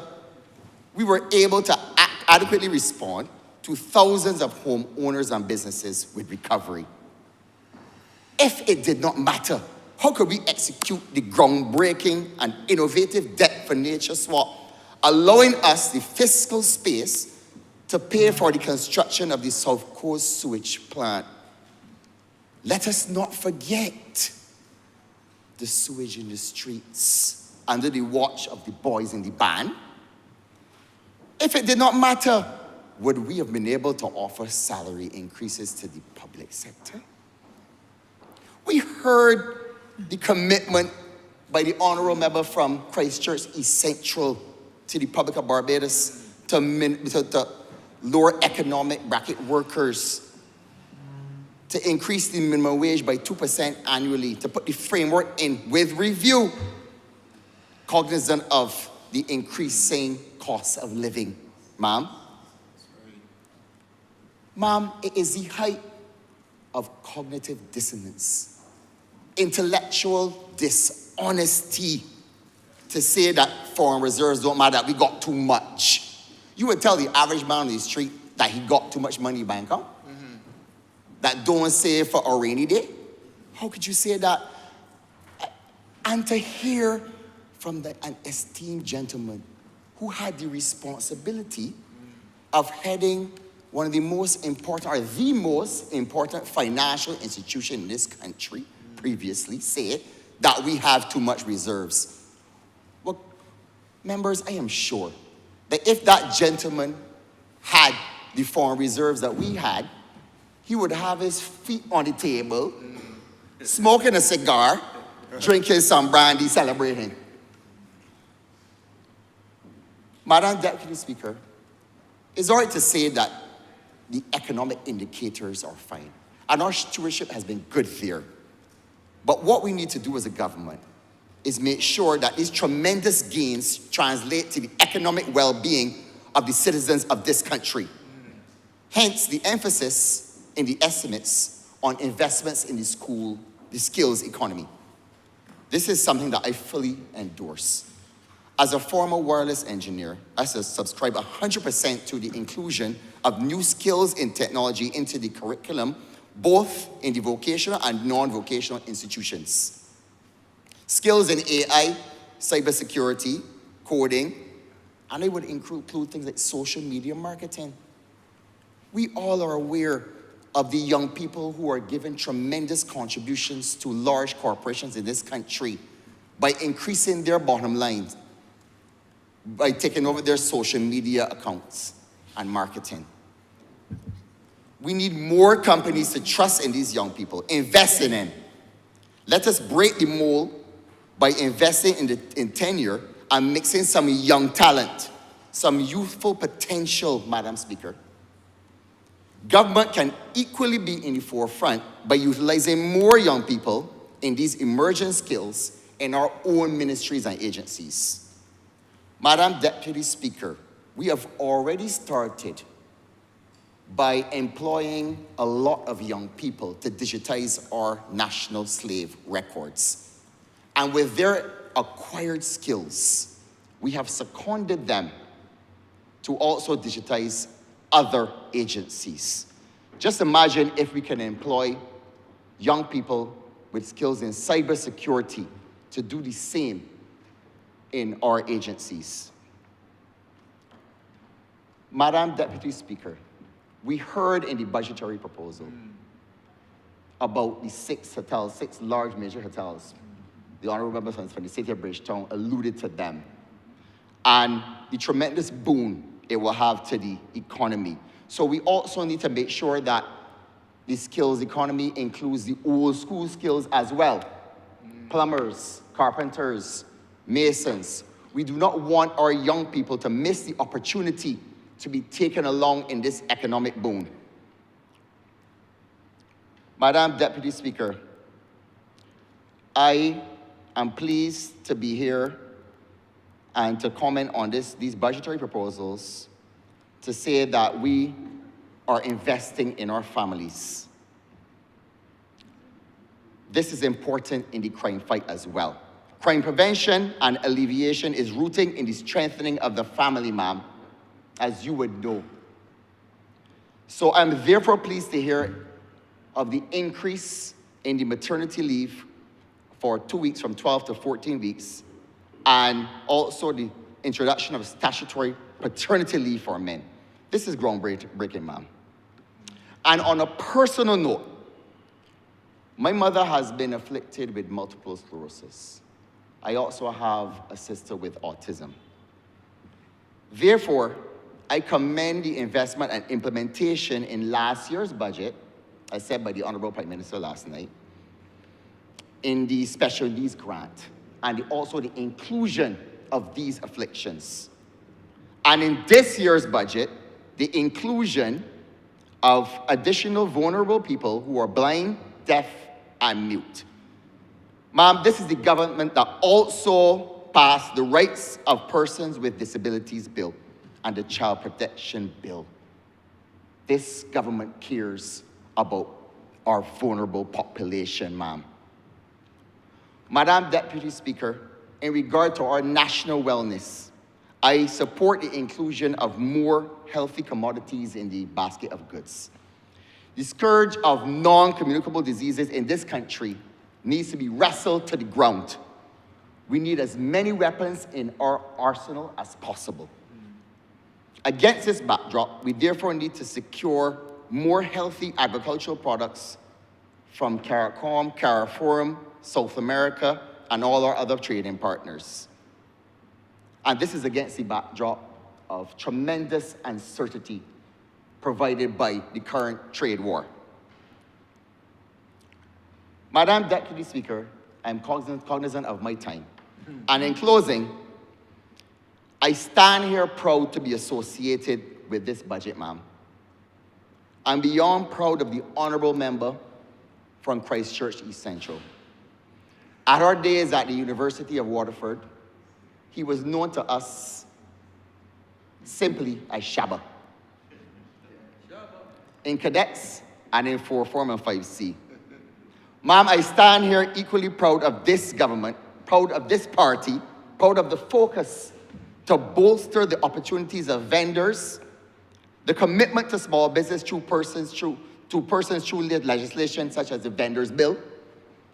And in this budget, the concessions given to restaurants to be able to import their equipment duty-free. This, Madam Deputy Speaker, is economic enfranchisement in action. Ma'am, I am proud of the focus on transforming the fortunes of our young people through enhancement of skills and financial literacy. I am proud of our effort to provide greater standards of health care by purchasing a new CT scanner, by purchasing a linear accelerator. This is very important, especially since our Black women are more prone to invasive breast cancer. I am proud that we are investing in the health, wealth, and enfranchisement of both our women and our youth. Madam Deputy Speaker, in this current era of global uncertainty, with the realignment of the post-World War II foreign relations in the developed world, both politically and economically, as a small island developing state, we need to be steadfast and united in our policies and our stewardship, both here and overseas. I believe that this budget will introduce the much needed resilience for our country and for our families, ma'am. I am confident that we have the right team, the right budgetary proposals, the right vision, and Madam Deputy Speaker, the right leadership in our Prime Minister. This is not an easy journey, ma'am. But with the resilience of our foreparents, our ancestors, we will survive them and thrive, realizing the promise of a great nation on that journey from 1966 as an independent nation to a republic, ever upward and onward. Madam, I'm obliged to you.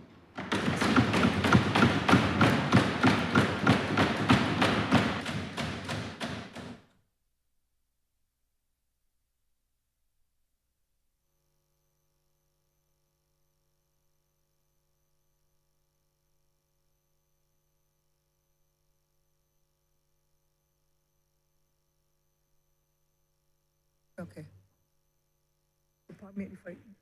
Can we make Nigel? He's in. Honourable member for St. George North is joining us. St. George South is, no. St. George North is joining us at this time by Zoom. Honourable member for St. George, please go ahead. Welcome.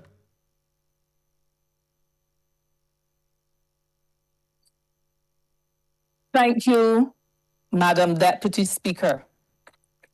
Madam, I am not physically in the Honourable Chamber today, but there was no way that I could miss an opportunity to contribute and stand in full support of the budgetary proposals and financial statements as presented on Monday. Madam Deputy Speaker, it is my view that the measures presented were not just solid, but they're people-centered, worker-focused, and a true reflection of this government's commitment to a journey toward building a sustainable, resilient, and inclusive future for our citizens, despite the difficulties which inherited back in 2018. So, Madam Deputy Speaker, I thank you for accommodating my contribution via Zoom. As I welcome the opportunity, I do so humble and eternally grateful to the people who have given me the mandate to represent on their behalf. I speak on my beloved constituency in St. George North, and I also speak on behalf of the constituency of the Barbados Workers Union.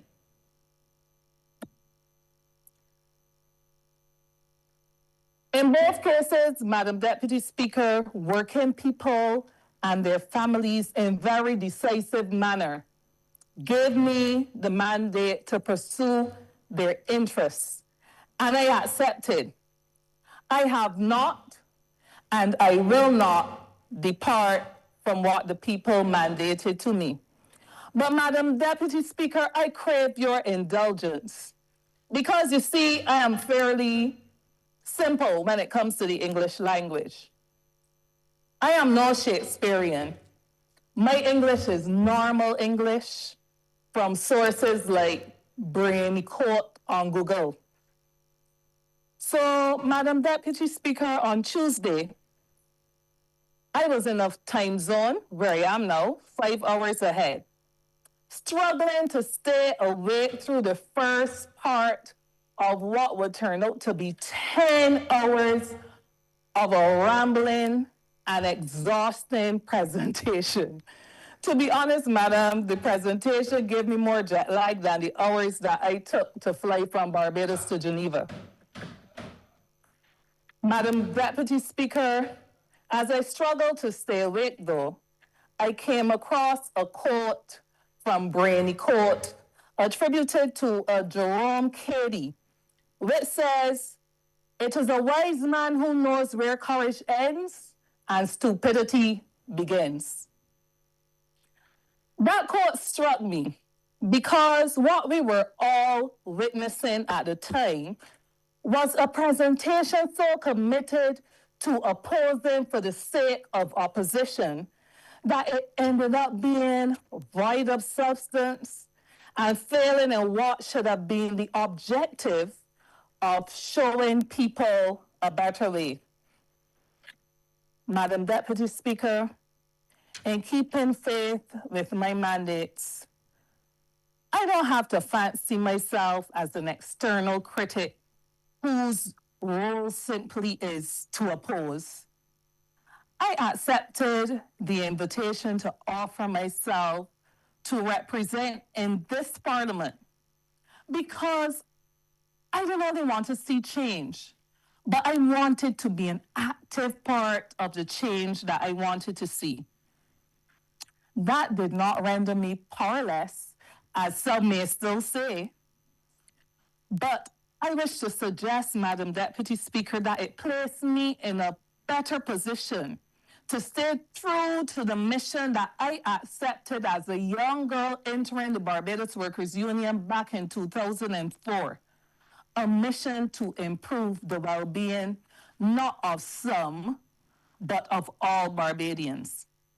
So, Madam Deputy Speaker, I have been proud, therefore, during what is now just a little over 4 years as an MP, that I have been able to use my voice to influence in a very positive way a party empowered toward better identifying with and speaking to the struggles and aspirations of everyday Barbadians.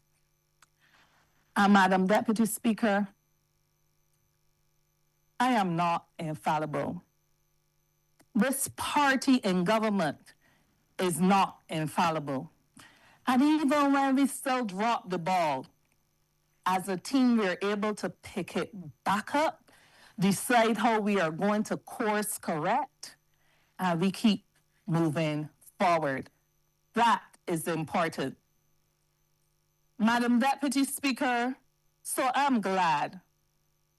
I'm glad that I did not decide to sit outside of decision making where I can truly influence change, to stand or to sit where I can only make noise to oppose for the sake of opposing, offer no real constructive suggestion to carry this country and its people forward, and instead reduce myself to blabbering for hours as an empty vessel.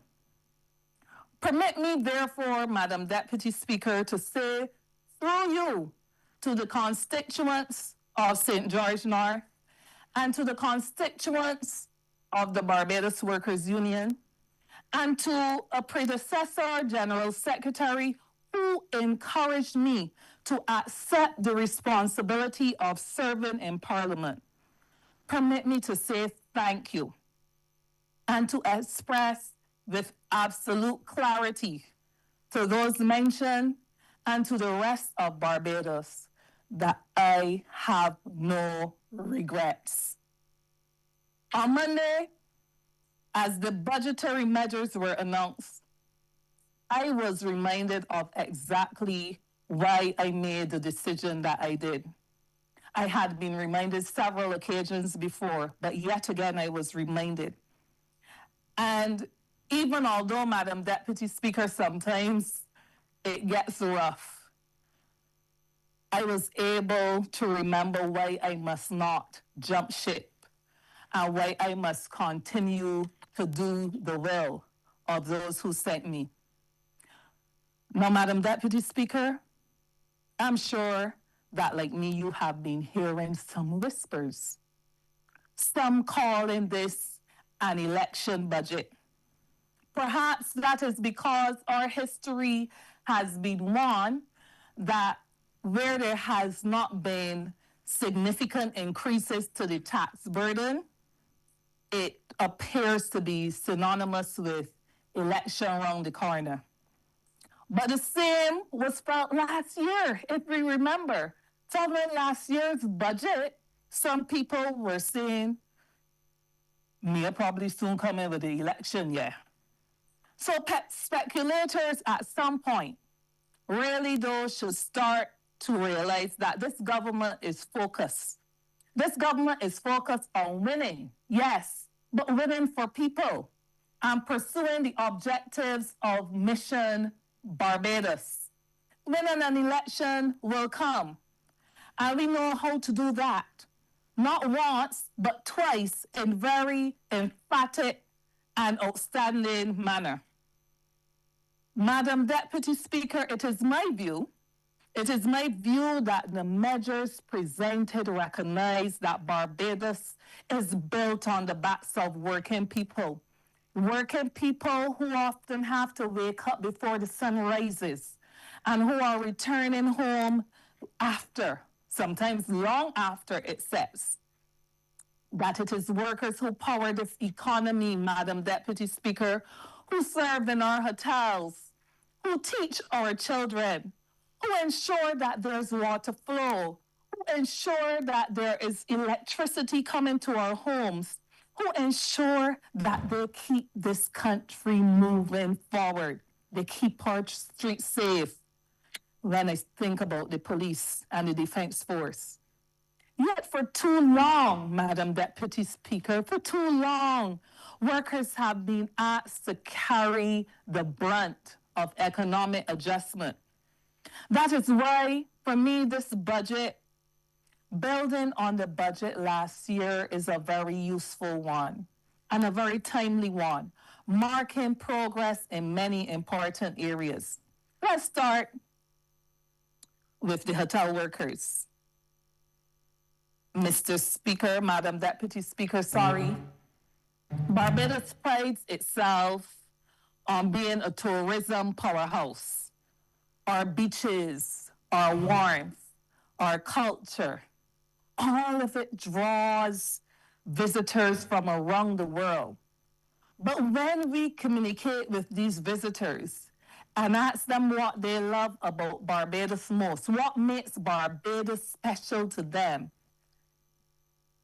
They say very often, it is our people. It is the hotel workers who greet them with a smile. It is the staff at our restaurants, at our bars, who serve them with pride, who sacrifice time with their own families to make every single visitor coming to our island feel at home. But, Madam Deputy Speaker, for years, it is these very workers that have been mistreated. Not all, but many. Many would recall that very recently there was a fight for, among other things, the provision of meals to hotel workers. Long established by collective agreement, where it was established that tourism establishments, hotel establishments, falling under the BHTA BW agreement were to provide meals to workers who typically get only half an hour for lunch, while most other workers in industries across Barbados know about the lunch hour. A departure from the provision of meals within hotels to the workers led to an allowance in lieu of meals to hotel workers. But this had the unintended effect, by the time taxes came out of it, resulting either in a net loss to income or, at best, a marginal increase to income that could not cover the cost of meals. And that is why the workers' representatives, the Barbados Workers Union, fought to fix it. So that hoteliers now must find another reason. They must find other arguments. Yes, Madam Deputy Speaker, during the last round of negotiations, the BHTA actually presented figures to show hotel workers that the application of an increase in the meal allowance would undermine them financially and should therefore not be pursued. We therefore welcome the measure, which now ensures tax-free meal allowance to hotel workers for up to $150 per week. This is more than just a policy change. This is about respect. Respect for workers who keep the tourism sector alive. Respect for workers who serve this country with pride. But, Madam Deputy Speaker, while we are indeed heartened at the reports and projections of the many investments that will be coming to this country and the potential for jobs not only in the hotel sector but across other sectors, I wish to highlight at this point that we are not so enamored with the prospect of job creation in itself as we are about the creation of decent quality jobs. The government will be held accountable for monitoring, therefore, to ensure that investments coming into this country are matched by decent work, decent hours, decent wages, to ensure that the principle of sufficiency is maintained, where benefits are not only felt to be enough because somebody thinks that they're enough, but they're enough because it meets the needs of the ordinary working man and woman, allowing them to live. So even as we pass legislation relating to labor contracts and labor concessions, I reiterate the call now for effective monitoring and enforcement of these pieces of legislation and indeed of all pieces of labor legislation. Madam Deputy Speaker, this does not just apply to workers in the hotel sector, but to all workers across Barbados. For those who earn a minimum wage, this budget delivers. For those who are demanding better working conditions, this budget delivers. For those who have been calling for fairer treatment better benefits, and policies that reflect the reality of their lives.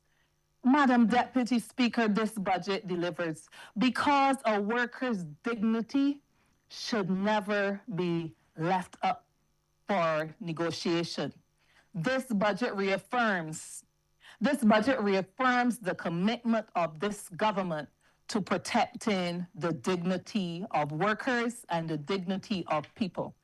Not only because, Madam Deputy Speaker, there is a tax allowance for trade union membership, and of course, I'm happy about that. It is certainly a welcome. But, Madam Deputy Speaker, I refer to all the progressive measures that have been outlined. Permit me to turn to the expansion of maternity leave by 2 weeks and the introduction of paternity leave. These are monumental steps forward for working families in Barbados. Madam Deputy Speaker, while it certainly feels weird to be standing here making a presentation by Zoom, not feeling the energy from my comrades in the chamber, from other honorable members in the chamber, not knowing if people are shooting at me or applauding at all.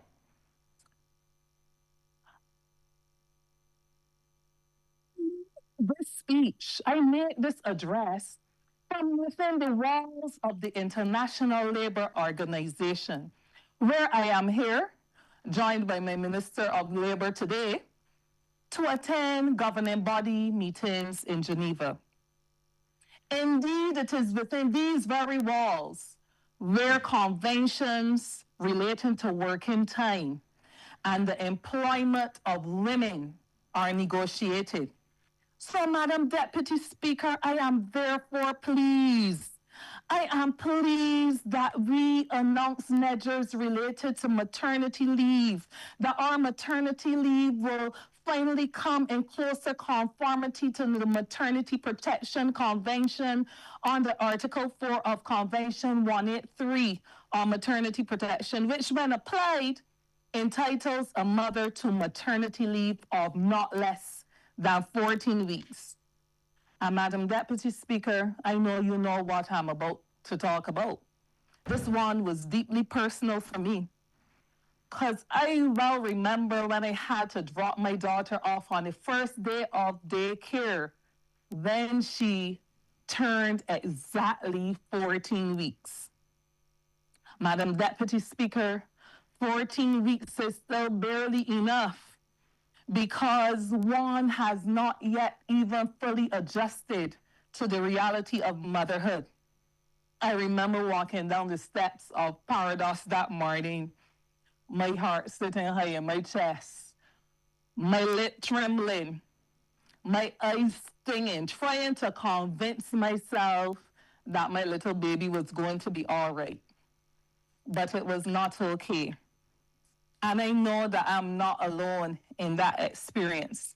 Because, Madam Deputy Speaker, the reality of so many working mothers across Barbados is that their bodies have barely had time to heal.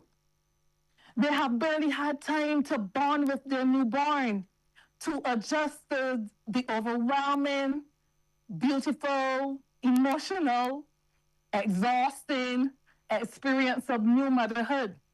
Yet they are forced to leave their newborn babies behind in the care of others. Madam Deputy Speaker, the only thing that saved me from completely breaking that morning, if I'm to be honest, is a work stoppage at the Barbados Water Authority at Burmiston. But there are not many mothers that have a distraction to get them over that very emotional experience of leaving their child behind. Not every mother gets a distraction from the heartbreak. Some mothers walk back to work with tears fresh on their faces or find themselves in cars and so on, trying to freshen up so that people can see that they had been crying. So 2 extra weeks may not seem like much to some. And the truth is, no matter how much time is given, it will never be enough. But when you have a newborn, every single day matters, because every single day represents the possibility of new firsts and a lifetime of Miss First, a lifetime of bonding time that one misses out on in those special moments can never be reclaimed. So, Madam Deputy Speaker, for the first time in our history, we have paternity leave being introduced. 3 weeks for fathers, recognizing that raising a child, Madam Deputy, is not just the responsibility of a mother, but of a father. Fathers are also partners in caregiving. Honourable member, I hate to interrupt you. And partners in shaping the future. Honourable member, I hate to interrupt you, but will you try to conclude, please, in the interest of time? And you're going fine. 2 minutes, 3 minutes, please. Madam Speaker, I am proud to be part of a government that is advancing toward a modern progressive approach that guarantees fathers the times to be present with their partners and to bond with their babies. But I equally want to commend the Barbados Workers Union in this respect for its very effective canvass for this legislation, as it did with the maternity leave legislation, by demonstrating that if it could introduce it into enough collective agreements, that legislation would follow. And I'm sure that those of us in the Honourable Chamber will join with me in congratulating the Barbados Workers Union in this regard. But, Madam Deputy Speaker, even as I support these measures, I most definitely do not regard it as a full stop. We recognize that we must go further for breastfeeding articles in the legislation, that we must go further to introduce similar protection for parents who wish to adopt, and that we must accelerate action towards paternity leave. But the journey continues. And as the journey continues, permit me to turn to wages. Permit me to talk a bit about fairness, and I crave your indulgence. We continue to hear complaints about cost of living, and we therefore welcome the responsibility that this government has demonstrated in extending the cap on freight costs for calculating customs duties, in extending the provision for VAT on gasoline and diesel to be capped, the VAT reduction on electricity that will be extended to March 31st next year, the zero rating from VAT on goods including feminine hygiene products, the tax exemption, the increase to pensioners to $50,000 from income year 2025, and the minimum wage 2% per annum that is to accompany the threshold set by the Minimum Wage Board. The Minister of Labour qualified it, and I want to reiterate it, that 2% adjustment in the minimum wage has nothing to do with the work that the Minimum Wage Board must still carry out. But permit me to say something, Madam Deputy Speaker. The Minimum Wage Board cannot and must not do to people at the lower wage and what has been done for the last 4 years where it failed to meet and make a decision. This must not be the pattern going forward. Let's not forget who fought for that minimum wage anyhow, Madam Deputy Speaker. I am confident that the fight towards a living wage will therefore continue. Madam Deputy Speaker, this Barbados Labour Party government has already proven that it is not afraid to fight for workers. And as long as I'm associated, that will hold true. The 300 Solidarity Award, I just want to speak for that just for 1 minute, Madam Deputy. I crave your indulgence. To those who pour in that amount, I would wish to suggest that the main value in that $300 is not to be observed in the quantum, but it is the principle that a government has brought to its administration. Share the burden, share the bounty. It must be recognized that it will not solve financial issues or challenges, but will it help a mother buy groceries? Will it help a pensioner access medication? Will it help a young person to assist with transportation costs? In each case, it is yes. And let's face it, if this amount was $1,000 or $2,000, it still might not be thought to be enough. But I had a beautiful experience last night when a friend of mine called me and asked me whether that $300 is transferable. He said, Tony, suppose 100 of us can pool our $300 together and do something, buy food or do something for people who are less fortunate. And that is exactly the value of the solidarity allowance that was received, not the $300.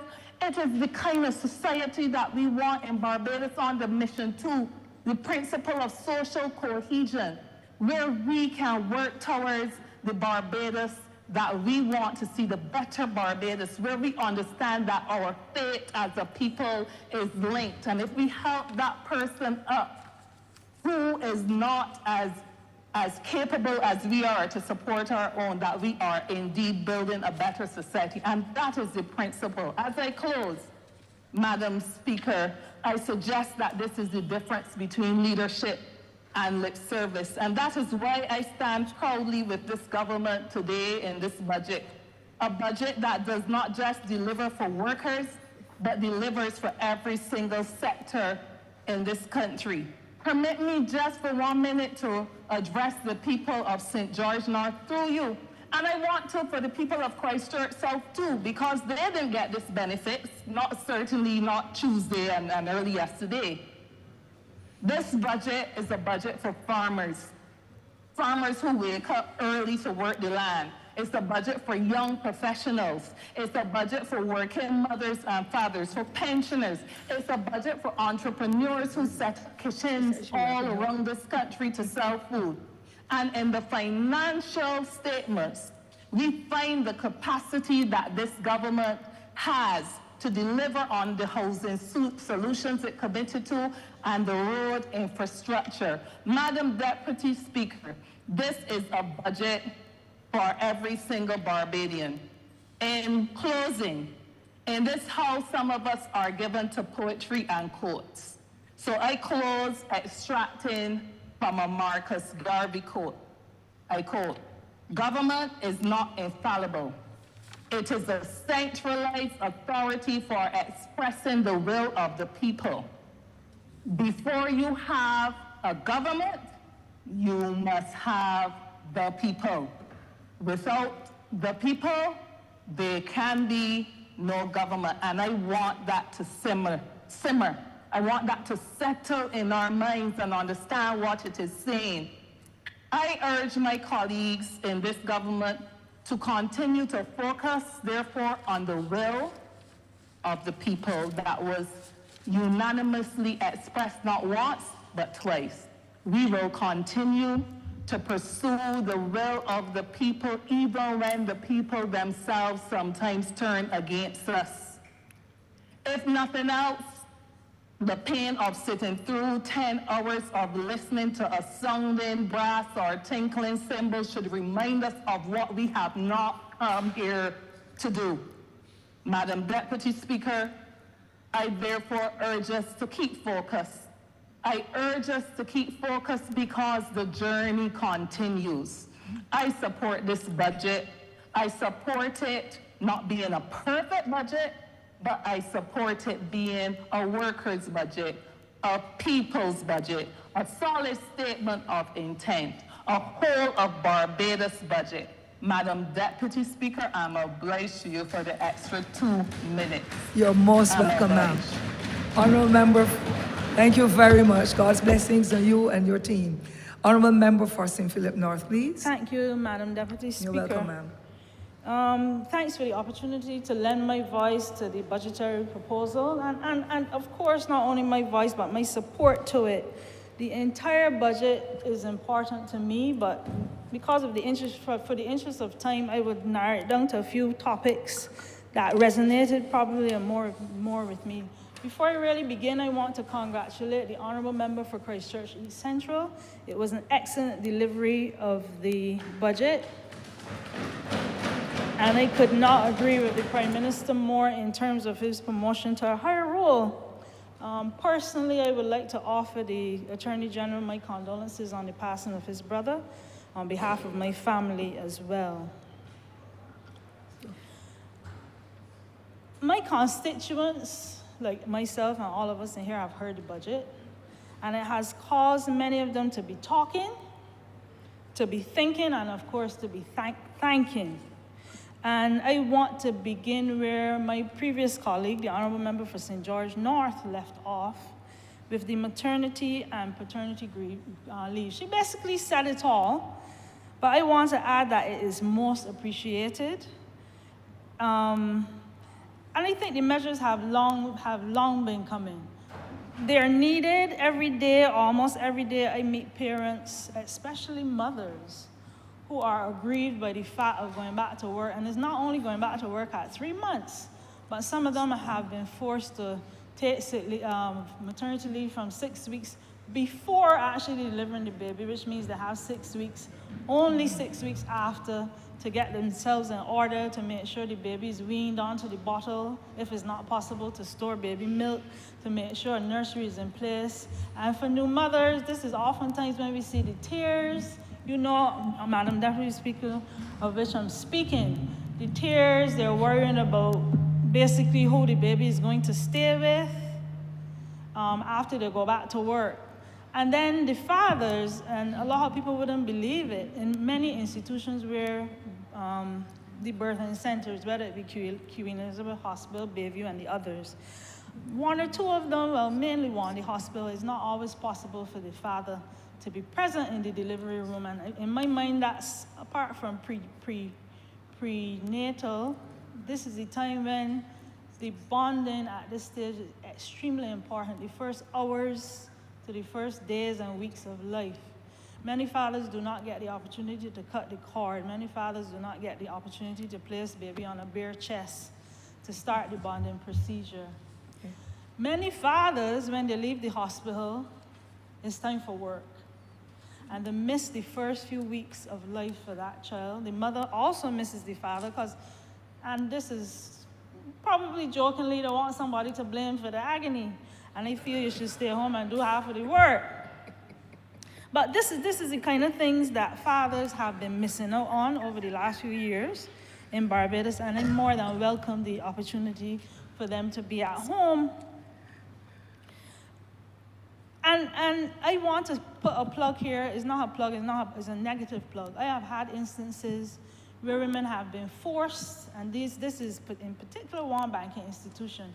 Once they know that the female is pregnant, they decide on the date that this mother-to-be is to be confined. So oftentimes it's actually 6 weeks before delivery, which means a mother has a very, very, very short time to basically acclimatize to a new life outside of her body. And I think at some point we need to relook this, or look at it, I should say, not relook. Look at this and make it so that the mother has the choice between herself and the doctors on when she should be confined. This is something that has been a bugbear for me. And a lot of the times, in this new generation, we have a lot of grandmothers that are 40 years old, 50 years old, and are still at work. So it's not like you have the opportunity to leave your child with somebody you trust. It means, like the Honourable Member for St. George North, that you now have to give up your child to a stranger, a child that cannot speak. I refuse to put mine into a nursery unless she could speak, for fear that something will happen that I was unaware. So you have that part there now, that this innate anxiety, you can't function at work. I was lucky in that I packed mine up and had her beside me at 6 weeks at work. My sister put hers in a bassinet and took her to work. And this is one of the things I spoke of before, where, and I think we need to begin as a government, make provisions for quote-unquote housing for newborns and children at the workplace for these mothers that have to, is really needed. And I think we would look good as a government to be the first to start it, if not the second. The other area is breastfeeding facilities, not facilities, areas being provided at work so that mothers can store the milk and stay at WHO already put it out there, breast is best, breast milk till I think is 2 years old. And in reality, this is very hard for mothers to breastfeed in our environment, in any environment ready for 2 years old. But it is my hope in the future, and I don't want to aggravate the honorable member who presented, but I hope at one point we will get to a 16-week maternity leave. That is my wish. I will speak about baby formula at some point in another part of my speech. The other thing that I would like to see is, especially since COVID, flexi time for mothers, where you can plan your day. If daddy's at home, you can be at work, things like that. Although COVID came, we have not been adjusting to the flexi time concept. And I saw a mother as a constituent, not as a patient, the other day, that was begging for another job because she works the hotel sector. And all supervisors are not always lenient. She has to work nights, shift system, and it is really taking a toll on her and her child. She has a disabled grandmother, so you can only imagine the angst that she has from day to day. I move on, Madam Deputy Speaker. I want to, on behalf of my constituents, thank them. It's a constituency where we rely a lot on farming for the decrease in the water rates from, what is it, $1.80 to $1. I'm told it was previously around 60 cents or so. But whatever we can get, we appreciate it. We can understand that farmers have been bearing the brunt of costs for seeds, costs of fertilizer, which I think has decreased, larceny to deal with, having to contend with monkeys. I defended them not so long ago. I'm not defending them anymore. That me know. I listen attentively. And we move on. I listen attentively to the comments on the hotels that are being reopened and those that are being built. And I join with you in congratulating our government for putting that in place. However, I am praying and hoping that we do not see another COVID, because we all know it's in recent memory what COVID did to the hotel sector and tourism. I sincerely hope that we could continue on the path and improve tourism, the arrivals, and so on. But I will encourage that we be steadfast and put plans in place to build out other sectors post-haste, so that we can put a buffer in place in case the tourism sector has to fall again, God forbid. Are we, and I think I heard the honourable member for Christchurch East Central, do we have proper plans in place for training of staff? He said already that the hotels will hold maybe 300, 350, most of them. Plans in place for training, HR, waitresses, nurses, believe it or not, doctors are part of it.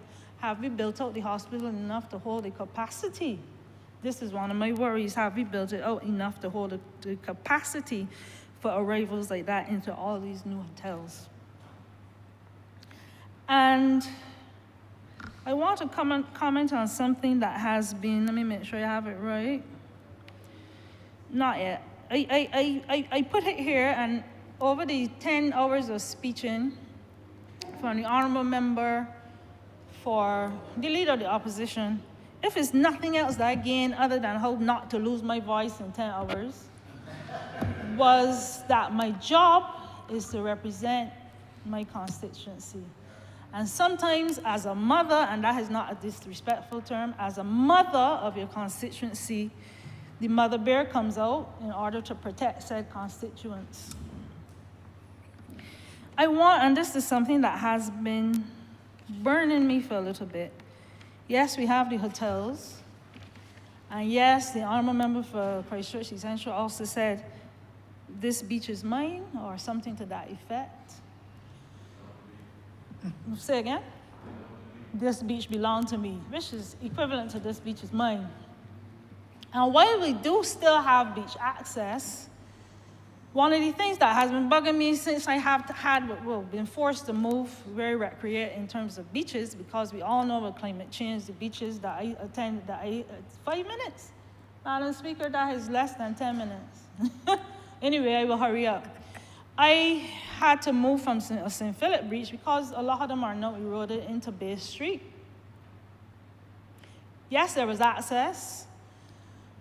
I was about to enter the beach. I met a lady with a foreign accent telling me I can buy chairs, I can rent chairs, which I did, and I'll tell you why in a minute. I walked onto the beach, and almost the entire area of the beach was covered with rented beach chairs, tourists in them, and there's hardly a spot, and Barbadians are a shy group, that Barbadians can sit on the beach, and it is such an intimidating sight. You see a row of several beach chairs, and there's no space for you. I always wonder if I sit between one, what will happen? I think we need to look at that because Bajans, although we can get on the beach, deserve a space on the beach for our children and to recreate. And this is something that has been bothering me. The other part I am concerned about, it might be a little too late now, is the windows to the sea. Once upon a time, and I know more about the South Coast and West Coast in terms of travel, I could pass the South Coast area after a long day at work at the hospital, for instance, and I can eyeball a blue sea, blue horizon, right far from on waves crashing on the shore as I drove along the South Coast. I miss it. And that was something that was so peaceful for after a stressful day. I miss it. And I'm wondering going forward, as I said, it might be too late, but this is looking through the retrospective scope now. If the hotels could be put on the other side of the road so that we can still have the pleasure. And I know tourists come here for the sea and the sun and the beaches. And I think it's a great loss to us as a nation, as a people that live here, that we can no longer see that.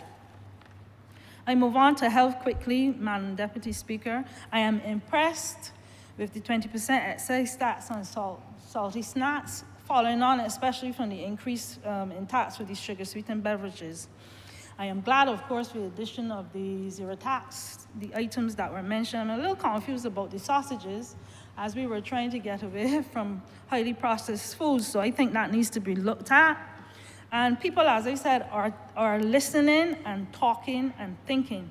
I heard about the ground beef, but I think that has to be, I think it's important for us to let people know that we're not putting it there that you eat beef every day. At the same time, we still need to worry about cholesterol and the little trans fat it has in it. It has its benefits, but I think we need to buffer some of these things with information. Indeed, the current list is extensive. Fruits, I spoke to a supermarket owner last night, and he's gracious enough, and I congratulate him on telling me that there's no VAT on his fruits, ever, none of them. And I'm happy about that.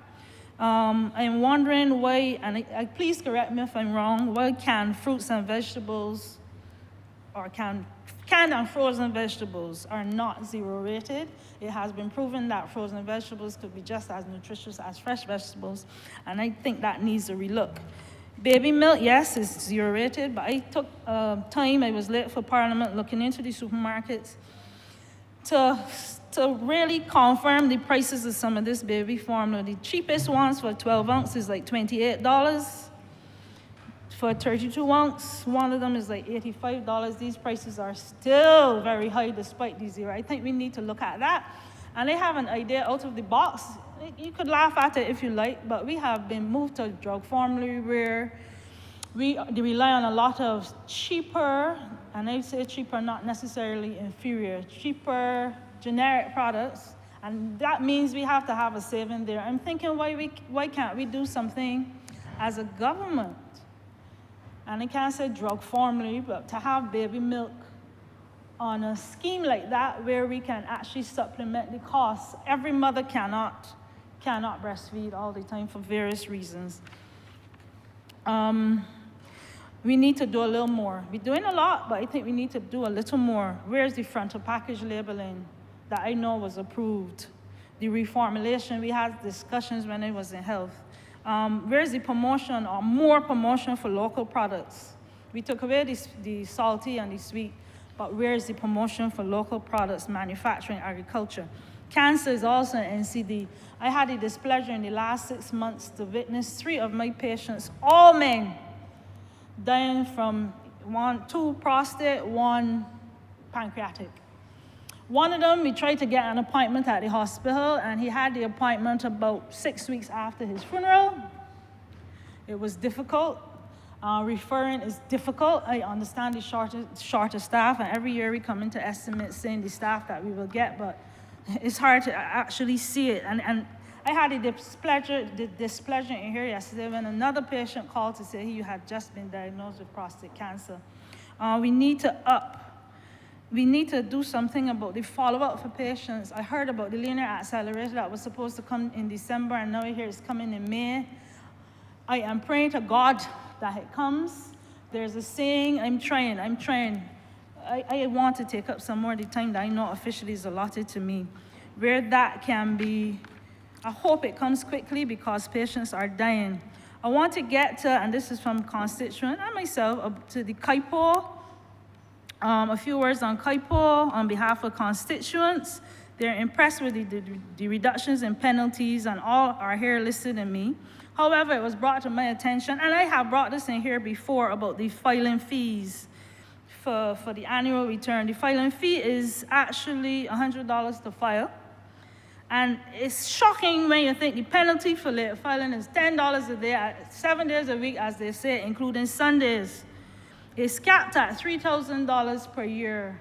So I'm asking why in God's name a penalty of $3,000 is put on something that only costs $100 to file. In other words, a $3,000% more. And many have been disadvantaged with that.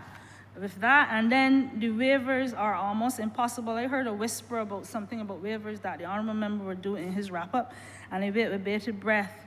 But the waivers have a lot. One of the I think it's Form 35 maybe, and one of the things to fill out, one of the things that you have to commit to is balance of payment survey to the central bank. Any surveys conducted by ministry, I don't know, I think some of these things need to look at again, and that is one. And the last thing I want to bring up, and I can't help it, I have more, but it would be remiss of me, and I have been accused of representing myself here. I have been accused of asking for arbitrary reductions. Madam Deputy Speaker, as I told you before, I was in more shock when I saw my land tax bill, the last 2 land tax bills, and I will not be quiet on it because a lot of my constituents are affected. Up to this morning, my arrears are still there. I am in arrears of, I believe it's $4,000 or something like that. Of course, interest is being added to that, and I am not the only one. I have written letters. I made it my point to have a look at BRA online and their values, efficacy and effectiveness, customer service, empowered staff, values of fairness, nope. As the honorable member said, not checked. Accountability, not checked. Integrity, not checked. Nobody, and you know, before we had the St. Philip Speaks, I got a call from the Revenue Commissioner. Hold steady, Dr. Brown. Give us a chance. The bills are soon out again. I am out of chances. I am frustrated. I am fed up. And it's not only my constituents. Yes, we have Sanford, Ruby. There's also Fair Pilgrim and other areas, as far as I know, with unauthorized gasifications. I have constituents who had asked for waivers, a look-see at the bills. One of them in particular, disabled. Her husband has died. It has gone in since 2021. For God's sake, nobody has got back to her, and interest rates still continue to accumulate. God forbid if something happened to me or my constituents and we were required to sell our properties. Can't happen when arrears on my bills, and I am fed up. I never get angry in here. I never. But I am so fed up of checking every week online to see if it was adjusted, and it never has, and I am tired. I wrap up now. I can't help but say this is a true wrap up, 30 seconds. I want to congratulate Ruel on the fixing of my constituents. At the same time, I'm concerned about the pit toilets that are still outstanding. I had applied for a sidewalk for the St. Mark's School that they don't have to go into traffic to get to the area which they're played. I understand how much years ago, 7 years it was approved. Invisible as far as I could tell. The wells, we have a number of uncovered wells, and this is rural as well as drainage and so on. There are a lot of uncovered wells. The honourable member for St. Philip South was there with me when a gentleman fell into one in Long Bay. Up to now, it's not covered. We're waiting for somebody to die. There are a lot of wells I am finding. My constituency assistant, God bless her, takes the gentleman responsible, rural drainage, whatever, MTW. We mark off the wells. Honourable member, there have been people who have been thrown into wells. Many have fallen into wells. We need to map the wells. We need to cover the wells. This is important. Very, very, very important. The roads, thank you for the roads I had. I'm hearing about this CAF program, and I'm beginning to believe it's a myth. We have some dire roads in my constituency. Luckily, it's a bit of a drought now, so the nurses from the district hospital don't have to wade through a foot of water to get to their workplace, and we complain that not having nurses, when we have nurses that are willing and ready to work and have to wade through water or beg for a drop. The crime, I was told by, this is the last one for sure, I was told by a police officer lately that St. Philip is now a hot spot. Right opposite my old parents, somebody robbed the house. I worry about them every day. I don't have a solution yet, and I often offer solutions. What I can say, and I believe is not all of it, and some of it, is that we need to look at, and I'm not saying we need to look at what the public perceives of the marijuana legislation. There are many people out there that think that it's legal below 14 grams to use marijuana. It is not. But people are walking around. I have been to events from this government where people are freely smoking marijuana. Children are going to school high because their parents smoke marijuana. Honourable Madam Deputy Speaker, we have to be honest with ourselves and have a look at that. Increase the education of the public. I am scared. The patrols need to increase. I think District C, correct me if I'm wrong, has one vehicle for patrol, maybe two. We have the biggest parish in the island. One vehicle. Not good enough. I am scared stiff. Sometimes I might slip up and leave my daughter home for 2 minutes. Not for nothing, no. If I go to the store, she going with me. Ain't happening. I am scared. And we need to start looking at these things where we need to buttress, where we have gone wrong, where we could adjust. Those are the things. Madam Deputy Speaker, thank you for the extra few minutes. I really appreciate it, get my point across. I look forward to the sum up. One more thing. The roads going into supers needs to be fixed. That has a bridge, people will fall off, and the members of College Savannah, the honourable member for St. John, and Fortescue have been begging for access. They have, well, officially one route in and one route out of these areas. There have been accidents on the road where they can't get out. Thank you, Madam Deputy Speaker. I take my seat. Thank you, Honourable Member. Honourable Member for Christchurch West.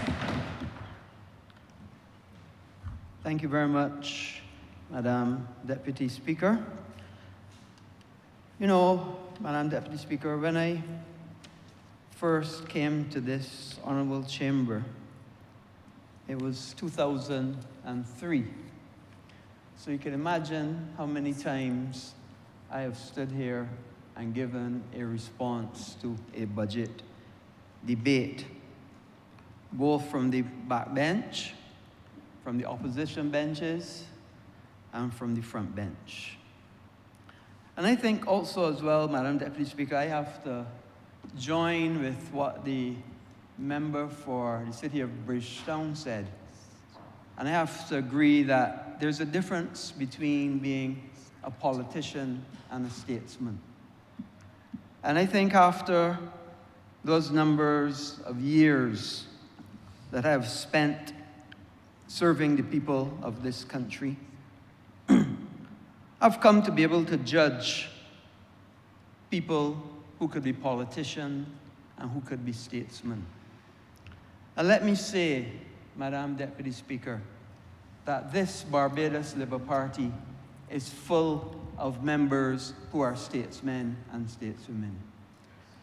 I can definitely say, and I may say, Madam Deputy Speaker, that I specifically asked to speak in this position, to be able to anchor the young members of Parliament that have come to serve the people of this country, and every single one of them have provided certainly a presentation that has been with distinction.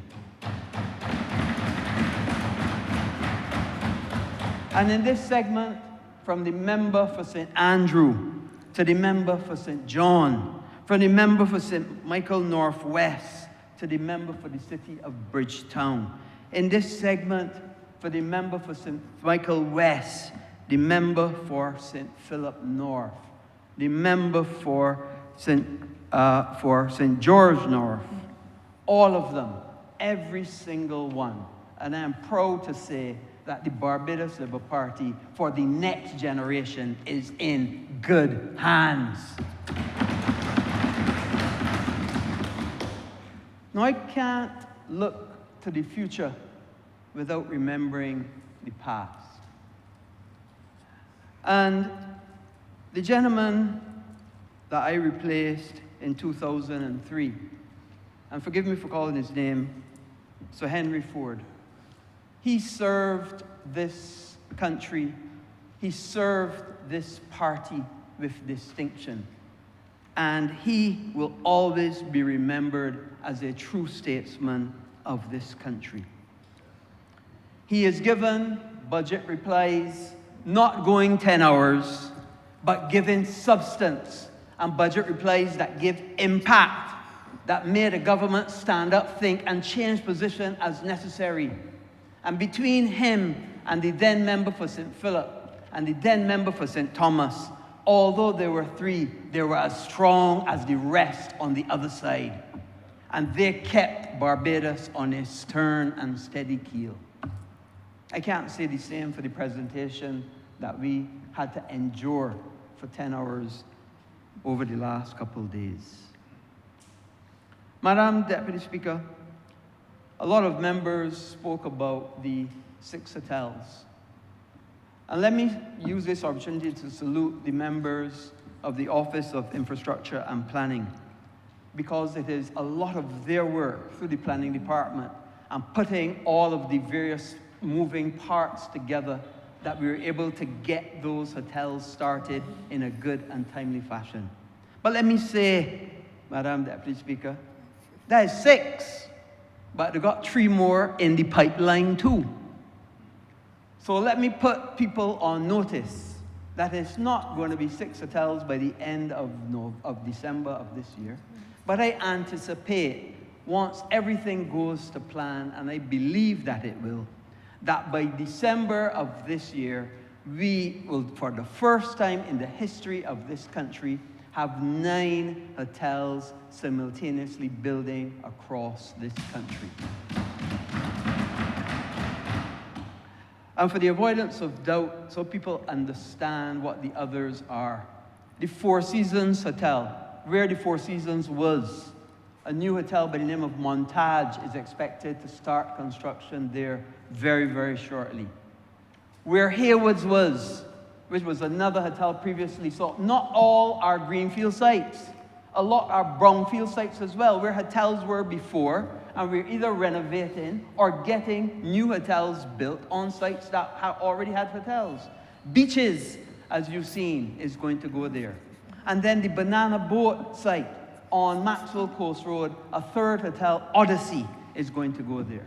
But let me say, Madam Deputy Speaker, these hotels will bring over 4,000 jobs to this country. And I heard the honourable member say, oh, these jobs is foreign jobs. So I took it upon myself to call as many of the developers as possible and ask them what percentage of local people are working on their sites. And he got back to me, all of them, and made it clear.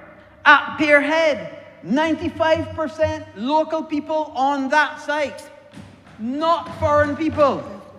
At Indigo, almost finished, already 80% local people on that site, not foreign people. At Pendry, 70% local people on that site. And site after site. At, what was the other one? At Wyndham, yes, we had the Chinese. And yes, they did a good job. But we learned from that. And we recognized that it must be a mix. Do we have to use foreign labor? Yes. Are we getting access for local labor as well? Yes. Because it is a win for all of us. And let me be clear. Let me be pellucidly clear, Madam Deputy Speaker. Governments have all sorts of ways to get money. Governments can raise money by taxes and levies. Governments can borrow money. And we saw from the previous administration, governments can print money too. So governments have all sorts of ways to get money. Show me the government that can print a job. Show me the government that can print a job. No such government. Show me the government that can borrow a job. No such government. So I want everybody to hear and hear me clearly. The most important thing that a government can do is to make sure that its people have jobs. Have jobs. So they can keep their family fed. So they can pay their bills. And so they can see their own way in the country. And so they can have that pride and that dignity to know that they provide for themselves and for their family. And that is why we go after getting these investments, because the investments come with jobs. And let me tell you something as well, Madam Deputy Speaker. When a facility is built, it can't pick up and take off and go nowhere. It cannot pick up and go nowhere. It can't take flight. And it has to continue to operate, and it operates in construction jobs. And then when it is finished, it operates in full-time or part-time or seasonal or whatever. Jobs, jobs, jobs, jobs. That is why all over the world, people say, oh, what is the employment rate? What is the employment rate of this country? What is the unemployment rate of that country? Because unemployment, or employment by the reverse, is one of the most important statistics that a country must adhere to get its people working. And that is why we do it. And that is exactly the reason, because we know that we can't create jobs. We cannot create 4,000 jobs like our hotel, like our industry. And I meet with people for industries all the time that want to come here, because that is why we do this. I want to go further, Madam Deputy Speaker, because there's a benefit. You know, and I am happy to see in this Parliament that we have embraced technology. And I want to do something that's never been done before in this Parliament. And I have asked the permission of the Speaker and the Clerk of Parliament to do it. And I'm only praying that it works. And it is to use technology with artificial intelligence. And whether we like it or not, this Parliament, as it is embracing technology, we just saw a member who is at the ILO beamed in on a Zoom to be able to give us a presentation. So this Parliament has embraced technology. And with that, I am going to use artificial intelligence, a small bit of it, but artificial intelligence to be able to answer the Honourable Member for Christchurch South about this concept about land and housing for land. And the member for St. George South answered him very well about land and telling them that Barbados was agrarian, and all from the University of the West Indies to West Terrace to Husbands to all of them. Those were housing developments built on agricultural land. And people seem to forget that. But I'm going to use artificial intelligence to be able to explain to him now. And I'm going to do it in this way. Now, first, you have to understand that I'm a numbers person. I have always been a numbers person because everything for me is about numbers. And I am very specific about it. right down to the time that I arrive at places, I am a numbers person. Now, Madam Deputy Speaker, when you look at the physical development plan, page 37 says that Barbados, and these are numbers given by the Ministry of Agriculture through all of their technical people, that says that 30,000 acres of land are required for Barbados to have in agriculture. So I said 30,000 acres. Hey Siri, what is 30,000 acres in square miles? Hey Siri, what is 30,000 acres in square miles?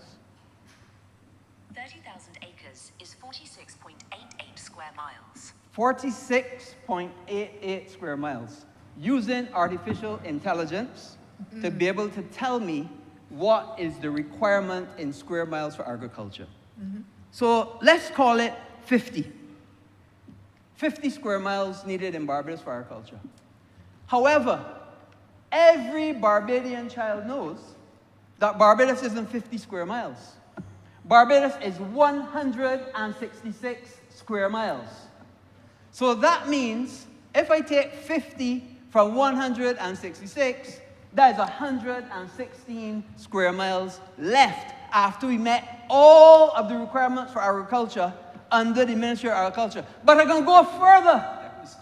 I'm going to go further, and I can take out the Scotland District too. The Scotland District is 1/7 of it.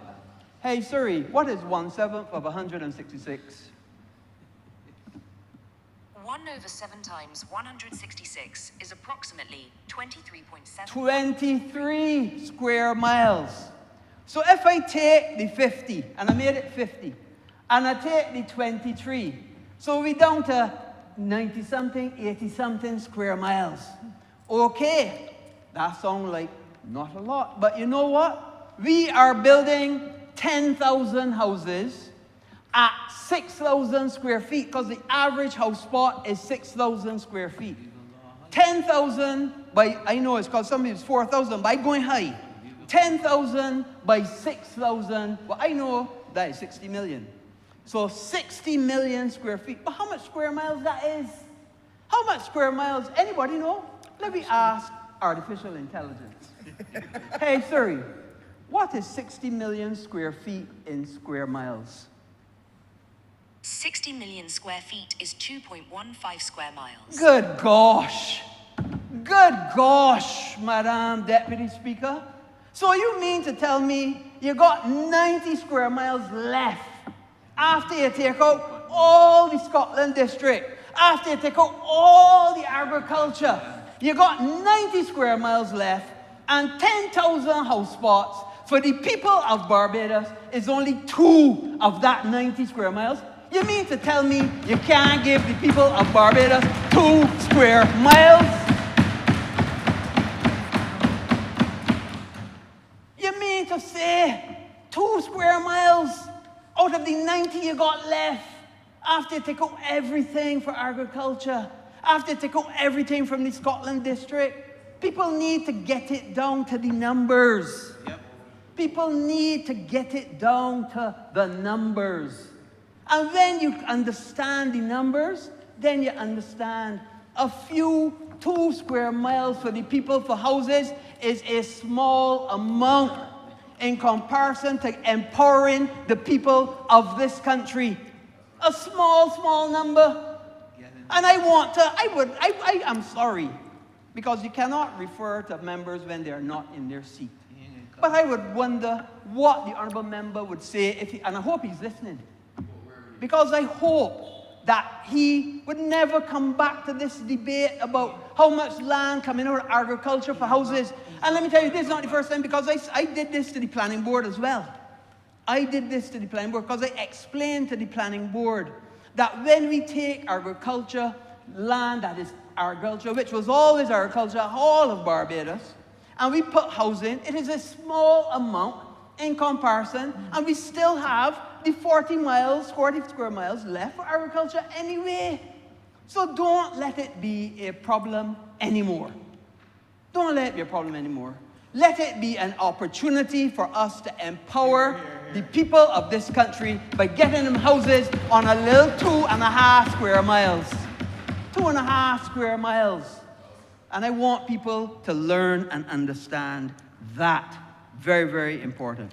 Well done, sir. Now, Madam Deputy Speaker, I heard very clearly the honourable member say he has a right to be wrong. I heard him say it multiple times. The honourable member for Christchurch South on multiple occasions has said he has a right to be wrong. Well, as I was about to say, he has fully exercised that right over 10.5 hours. Fully exercised the right. More wrongs came out than right. I don't know, you know, when they speak of another person in the North Atlantic, they normally count the number of untruths. And after a speech, you hear how much untruths or how much fact-checking was done. If we were to fact-check what the honourable member came up with and the innuendo and the suggestions, the fact-checking will be in the negative. For very few facts were checkable, if any at all. But I want, in particular, to focus on one particular part of the budget. And it is something that I put forward. I'm happy I was able to put it forward. And I'm very, very proud that the Ministry of Finance, the member for Christchurch East Central, and the Ministry of Finance and the Minister of Finance took it up and have moved forward with it. And it has to do, it's an interesting matter, it has to do with something very closely related to you and the work that your sister did at the Barbados Mortgage Finance. And it was interesting to me because my office in the early days was actually on the other side of the road of the Barbados Mortgage Finance. So I got to know her very, very well. Because when various things happen, you know, when you have neighbors, some stray dog going to pull out the garbage, whatever, you got to go and pick up the garbage on the other side and so on. Things like that. And we lived very well with your sister who worked at Barbados Mortgage Finance. And you know that Republic got the benefit of Barbados Mortgage Finance. And when I met with the Bankers Association, I would always ask, why are you not doing 100% mortgages? Why are you not doing 100% mortgages? Because if you can do 100% mortgages, people that are paying rent in this country, paying rent, more rent than if it was a mortgage. More rent than if it was a mortgage. So if you could do 100% mortgage, people could take what they're paying as rent and pay as mortgage and still got some money left in the pocket. And you know what all of them would say? Oh, the only body that could do it is Republic, because they have this mortgage insurance act that they put some of the money, pay insurance, and put it into a fund. And I said, well, why are you not doing it? And I called the bank. I don't want to call the names in here because they said I'd always give them trouble. So I said, bank number 1, why are you doing it? Bank number 3, why are you doing it? Oh, because we don't have access to this. So I went, did the research, and I put it forward. And I know that now that we have embraced that policy, so that every single bank, every single credit union will be able to get that opportunity and offer 100% mortgages. What will that do? That will de-risk the people that don't have the deposit to put down. You know, many, many people have the money to pay the rent every month, $1,200, $1,400, $1,500, whatever, and therefore could pay a mortgage. They could pay a mortgage, but they don't have the 10% deposit. They can't accumulate the 10% deposit because they got the car loan, they got the school fees, they got the electricity bill, the telephone bill, the water bill, the internet bill, and all these things cannot accumulate the deposit, but yet still faithfully paying the rent. So therefore, those are prime people that could benefit from a 100% mortgage. And I want to see in this country, and all of the measures, and the Ministry of Finance went further than even what I was saying, because they even changed the taxable amount to encourage the banks and the credit unions to do 100% mortgages. And I think what we should do is have a register of how much 100% mortgages they have now, what has the benefit of these measures been, to see that we could take it to a larger number of people benefiting for 100% mortgages. Because when we move to build the 10,000 houses on the 2.5 square miles, when we move to do that, then we give people a chance to own a piece of this rock. We give people a chance to empower themselves. We give people the chance to build equity so that they then have something that they could go and take to the bank later on, to borrow on, to be able to add on another bedroom, start a business, support the children, bequeath to the children when they're gone. All of these things, by having that little conveyance through 100% mortgage, through a stroke of a pen by a minister to change an act so that more people could benefit from 100% mortgages. This is a fundamental change, and it has the possibility to change the landscape of a whole nation. A whole nation. You know, I say all the time, when I was an oral surgeon, Madam Deputy Speaker, I could only help those who I could touch, who my hands could touch, because God had given me a skill that I could provide a service to the people of this country. But it was limited to who my hands could touch. But the difference is, in politics, by the stroke of a pen, you can change a whole nation. And this budget, this will change the temperament of a whole nation. This budget is a budget of vision. And let me tell you, Madam Deputy Speaker, you know, whenever I go to Solidarity House, and I am a proud union supporter, and as anybody knows, the Barbados Workers' Union and the Barbados Labour Party were one. And when you go into Solidarity House at the Barbados Workers' Union, big on the walls, without vision, the people perish. This Barbados Labour Party has vision. That budget was visionary. The other side, no vision at all. None. No vision. None. And the sad thing about it is, Madam Deputy Speaker, is without vision, the people will perish. So we need to continue the support.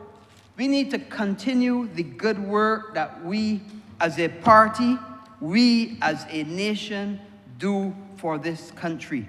We need to continue to look to see how can we take Barbados forward, even if by 1 inch every single day. And that's what we intend to do. We are here to make life better for our people. Be it better in health, be it better in education, be it better in social services, be it better in housing, be it better in business, be it better in all spheres of life. That is why we came to office. And let me tell you, when you go out there and you listen to the people, when you go out there and you listen, Madam Deputy Speaker, every single time, and I'm sure all the members hear it, you're doing a good job. You're doing a good job. Keep on doing what you're doing. You know, don't mind the detractors. Them God do what them God do, but we with you. I hear it I cannot go to a supermarket. I cannot go to a Lime. I don't go in the rum shops much, but I can't go to any social gathering without somebody coming up and saying, y'all are doing a good job. Continue to do your job. I can finish on this last point. You know, Madam Deputy Speaker, there's been a lot of discussion about developments in Barbados, and in particular developments on the coast. And it cast my mind back to when the Barbados Labour Party under Tom Adams was doing what was then the Industrial Access Highway. When he was doing the Industrial Access Highway, Madam Deputy Speaker, all and sundry came out with you. You remember when he was your MP at the time? Everything, everybody, and the church mouse came out to say what a bad idea it was. How it was an awful thing. How people would use it to land planes to bring drugs. How it was terrible that people were losing agricultural land. How that they don't understand why you're changing the landscape. How we like to see the greenery of the country. How it would never work. How people would never use it. All sorts of detractors. Sadly and happily, two things happened. Sadly, he reduced it from 4 lanes to 2 lanes. Sadly. Happily, though, he was not detracted and he persevered. Madam Deputy Speaker, where would Barbados be without the ABC Highway today? Where would we be without the vision and the perseverance of that Prime Minister and the Barbados Labour Party that did not waver, that kept focus and kept the promise to the people to build that highway because they could see down the line that it was necessary for the country. In the same way, we were given a mandate to transform this country. We were given that mandate because the people of this country believed in the vision of the Barbados Labour Party. The people of this country believe in the vision of the Prime Minister of Barbados. And we are going to stay true to that vision.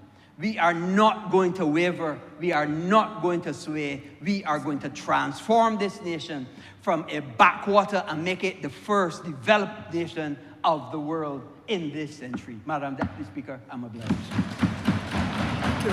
Honourable Member for Christchurch West Central, please. Thank you, Madam Deputy Speaker. I rise today, I must admit, with a heavy heart, having to mourn the loss of a family member. And I want to say condolences to my family in the constituency in Vauxhall on the loss of Dariko sometime yesterday. And also, I want to say condolences as well to the family of Patricia Mack, who, as I would describe it, was definitely a champion on behalf of our fisher folk.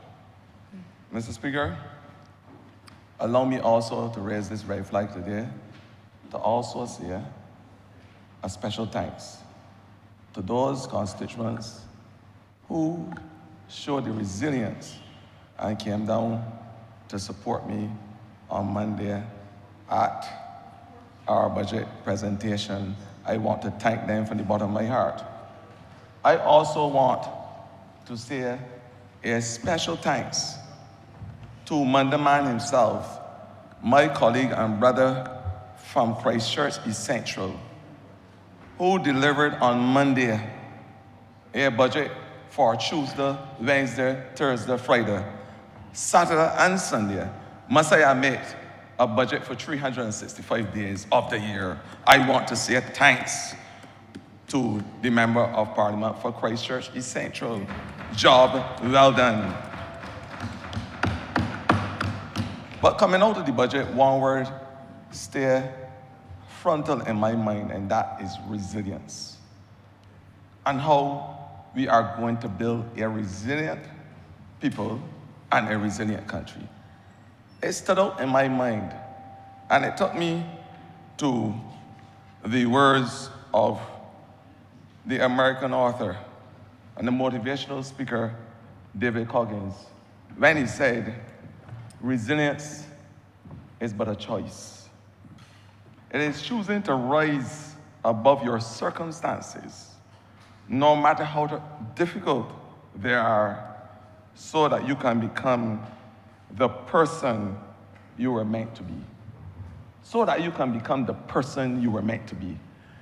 The Member of Parliament for Christchurch East Central delivered a budget that every Barbadian could become the person that they were meant to be. That every Barbadian can realize the Barbados dream under a government that, on principle, cares about their interests. And I want to say to the Member of Parliament for Christchurch East Central, you have made every single Barbadian proud. I also want to say, because the word, as I said today for me, is resilience. You saw in the budget about plans as it relates to social resilience. You heard from the Member of Parliament for St. Michael South speak about extending that support for those children in terms of having the NIS support in terms of our non-contributory pension, the equivalent of half of the non-contributory pension for those persons who are mute, those persons who are deaf and blind, those children. We have now extended that.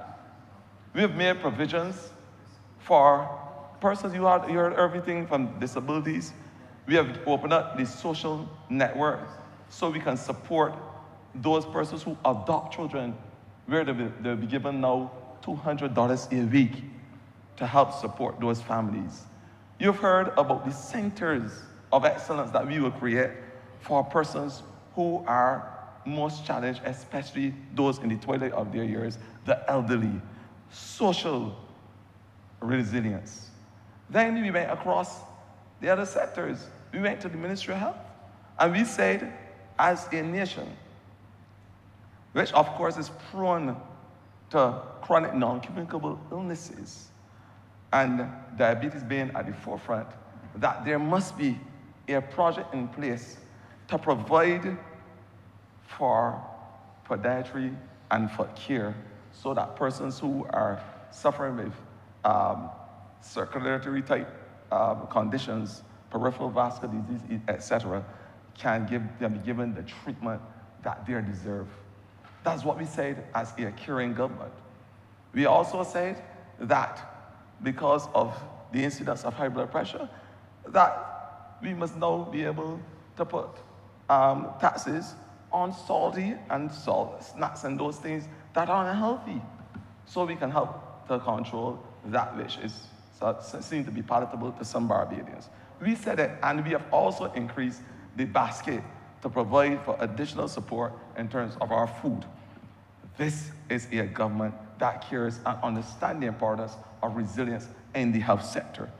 We've also said that in terms of our housing stock, because we must have housing resilience, and not only from the truss anchors and the rafter connectors to prevent the destruction of our roofs from the hurricane, we have said as a caring government that we will use what we call a resilience and regeneration fund so we can help open the network to support those persons so that we can help build the infrastructure and help them to rebuild their homes, even in terms of emergencies. That is what we said as a government.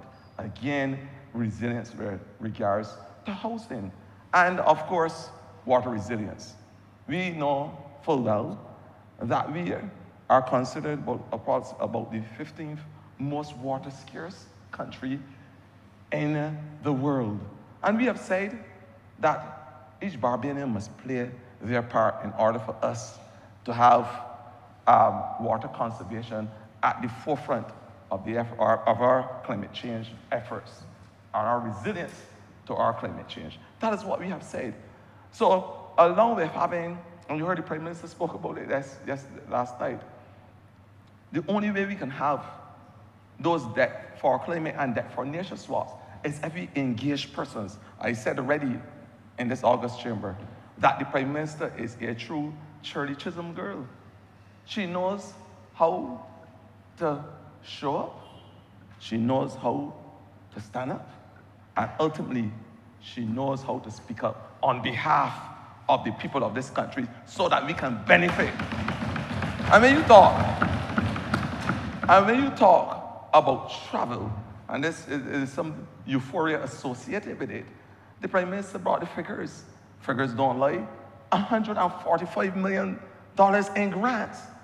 And grants has nothing to do with the loans that we are now getting through the Bridgetown Initiative at concessionary rates.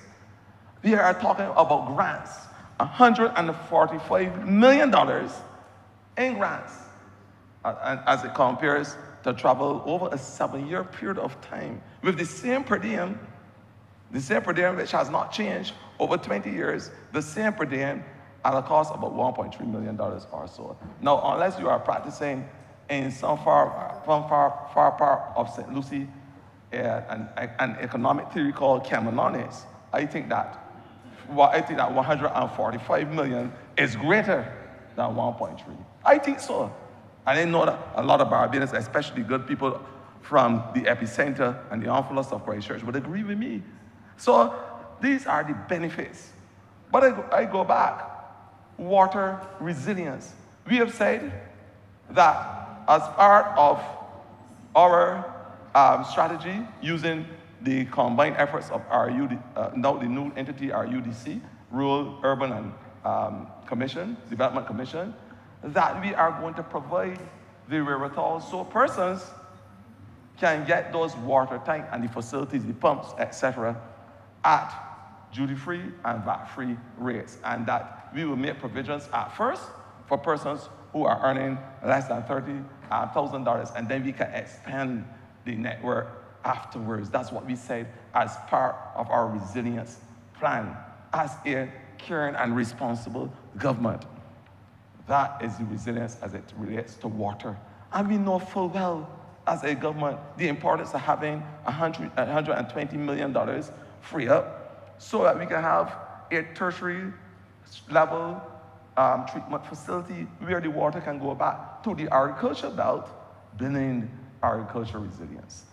So in a circular way, we are creating resilience across all the ministries. And you heard from the Minister of Agriculture himself with the vertical farms and the vertical climate resilient farms that he's creating 20 or so, and using those facilities through the BIDMC to be able to help our farmers in a water scarce environment where we face the vagaries of climate change on a daily basis. We have had episodes in the past, and I'm sure you're aware of it, where you had one day of extreme heat. Last year, October the 31st, we had heats of temperatures of 34.6 degrees Celsius. A couple of days after, there was flash flooding in certain parts of St. James. And this is the reality that we are faced with the climate crisis. So it's how we build those resilience, not in the agriculture industry as well. But going back to the Ministry of Housing, because we have also said that there will be a fund put in place, a home improvement fund. And this is the innovation from the Member of Parliament of Christchurch Essential. And I want Barbadians to appreciate that which we are doing to transform their lives. We said that there is now going to be a home improvement fund because we believe that I did it song by the Merryman, Beautiful Barbados, beautiful, beautiful, beautiful Barbados, must not just be something that is on the lips of Barbadians when they feel that, that they feel specially titillated. It must be who we are as a people. So we have one of the most idyllic songs by an iconic group, the Merry Men. But we are not happy, we are not merry because Barbados, unfortunately, remains sometimes in an ugly state. And what we said as a government, that there must be a new ethos called clean and green. It must be now part of the Barbadian way of life. It must be who we are. It must relate to how we live as a people, and how we grow and how we teach our children to live as a people. We must have beautiful, clean, green spaces. That's what we say. And so the home improvement project that we are going to bring on board is going to provide the homeowners across Barbados using a $5 million fund to be able to improve and paint their homes. But the icing on the cake for me as the Minister of Environment is also to have the home beautification project in terms of our gardens. We started last year the home beautification community garden competition. And I must say to Barbadians that we had over 70 persons participating in that competition. With this new budget budgetary proposal, we are saying we are going to make it bigger. That we believe that if they have 100,000 households in Barbados, that each and every one of them must be part of this home beautification. That is what we are saying. And the government is going to provide the wherewithal to help you to do just that. That is what we are saying as a government, because Barbados must be clean and beautiful. That is what we have said. And along with that, to incentivize Barbadians, there is a plan afoot to give a national award for those persons whose homes, whose community homes, are the most beautiful, who has the best gardens. These are the things that we are saying as a government. And I want to associate myself wholesomely and holistically to a budget that speaks to improving the health and the physical landscape of this country. I want to say, because it has to dovetail into my ministry and the Ministry of the Environment. I started a project called the Clean and Green Project. I want to report today in this chamber. I see, Madam Deputy Speaker, you are laughing, but those in the toilet of their ears must be clean and pretty too. So I am saying to you that since the inception of this project, we have created 112 clean and green sites across Barbados. 112. Keep it in the concept of cleaning and greening. And I'm sure you got one or two in St. Thomas as well, which is the heart and the soul of the country. You told me that that is the beating system that is put in place that carries the blood throughout the rest of Barbados. That's what you told me. I am saying that 112 clean and green sites across Barbados. And we are happy to associate, because along with that, those clean and green sites, offering recreational spaces for our people. We had Hurricane Elsa. We had as well COVID as we know it. We were under psychological pressure for a number of years. We understand the effects that it would have on the body. We are not machines. I know the Member of Parliament for Christchurch West, he did some AI voting here, but we are not machines. And I am saying that we have to create those green spaces, as we have done as a government, to be able to balance the humors, to provide those launch areas, and to allow Barbadians to have those, as we call psychosocial moments. That is important and essential at this point in time.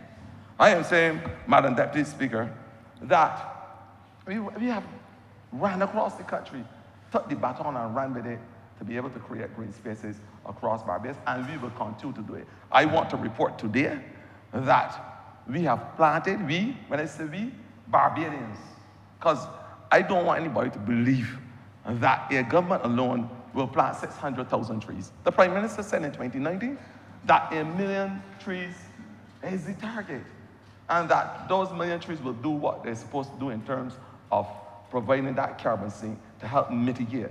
Another resilient measure, because resilience is the way how you mitigate and adapt to the vagaries. You heard about the Bridgestone initiative.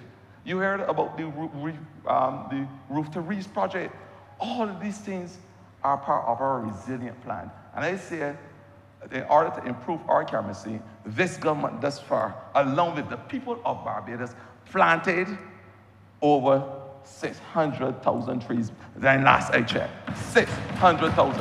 And our goal, but we won't stop at 1 million when the project, in terms of when we intend to capture the ideas of Barbados, we won't stop at the 1 million. We will go to 2 million if possible. We will go to 3 million if possible, because the importance of having that green carbon sink must never be underestimated in terms of our fight. We have said, Madam Deputy Chair, that Barbados must become a hub for resilience. We have said it more than once. It's a word that has not gone down well with some certain parts of our society, but we understand the importance of having resilience at the forefront of our climate change. Madam Deputy Chair, I want to say that, and I'm happy to report that coming out of the adversities of Beryl, we recognize we recognize, and somebody tell me that, that the benches are painted red. I just want to remind all in earshot that red is the first color on the visual spectrum. And the visual like, spectrum, I see red first. I don't see another color. It was red first, and then the other colors come after. But in the same Ashby land that the Member of Parliament of Christchurch South thought about, I know that there was a movie night there only a couple days ago, a movie night attended by most of the residents in Ashby land, and I was told, I wasn't there, that the representative was there. I don't know if the MP was there, but I was told that the representative was there. I was told that, and that the people, the children enjoy sitting on and lounging, recreating, enjoying themselves in Ashby land. I was told that. I want to also say, Madam Deputy Chair, that we saw what happened with Hurricane Beryl when it visited us last year on the first day of July. Hurricane Category 1, never seen before, destroyed our fishing industry as we know it. And the first thing we said as a government is that we are going to ensure that there is resilience. I want to report today that we will have now, the word is called Boca, that will be pronounced across the lips and breath of Barbadians. Boca, which is the Barbados Ocean and Coastal Authority. And I want to admit today that that authority was approved for the draft instructions by our cabinet, and we are ready to move because we have said as a government, and you heard it from the words of the Member of Parliament of St. Michael Northeast herself, that we are going to ensure that we build back, whether there is the green technology or the gray technology, and the mechanisms in place to build our East Coast. We are going to build our South Coast in terms of our oceans and our beaches. We are going to build from north to south, and that we must have a unit that can respond with alacrity to be able to fight the vagaries of climate change and the natural disasters that will seek to destroy if we don't do anything about it in terms of having that resilience, those breakwaters, those groins, those revetment, that built-in technology, and along, because sometimes it's not only the great technology, it is the green technology. Look at whole town and see what has happened when we had that greenscape built to be able to mitigate those floods. I am saying with a unit that is dedicated to do the resilience and put those resilience plans in place, Barbados is in a better place to respond to the vagaries of climate change. I am saying so, and I am happy to associate myself with this unit. So we have Boca. I must admit yesterday, though, that after 10 hours, I would say that you had Toka. You had Toka from the Member of Parliament for Christchurch South, and Toka for me is a talk over comedial approach. That's what we had. A talk over comedial approach for over 10 hours. Some people may call it over 40,000 seconds. You may call it that. But we had what I would call a Toka. And that Toka was presented for over 10 hours that didn't do much to inform Barbadians about resilience, how we are going to build forward better, how we're going to improve the lives of our people, or how we are going to ensure that Barbadians can have the tangible state that they deserve, how they can live the Barbadian dream. I am happy to associate myself with this budget. I want to say to the Member of Parliament of Christchurch East Central, the man who shares the boundary with myself, a job well done. You have been a champion, a hard worker. You have worked tirelessly to ensure that you do your job on behalf of Barbadians. And a lot from the other side can take a leaf out of your book, if they even have the imagination to do so. I, Madam Deputy Speaker, want to finish. I want to finish because there's a lot to say, and I will say it another time. And I recognize that you are looking at your watch, Madam Deputy Chair, and I don't want to upset you in the toilet of your years. I may upset somebody a little younger. So, I want to say to you, strength and resilience, Madam Deputy Speaker. You need strength and resilience. And once you got strength and resilience, you have the first step in order to be able to allow the survival of time. Let us continue to embrace the strength and the resilience given by these budgetary proposals so that the Barbadians, as we know it, can become not the true and firm craftsmen of their own fate. Madam Deputy Speaker, I am obliged. Thank you. Most welcome. Thank you, Honourable Member. Honourable Member for St. James South, please.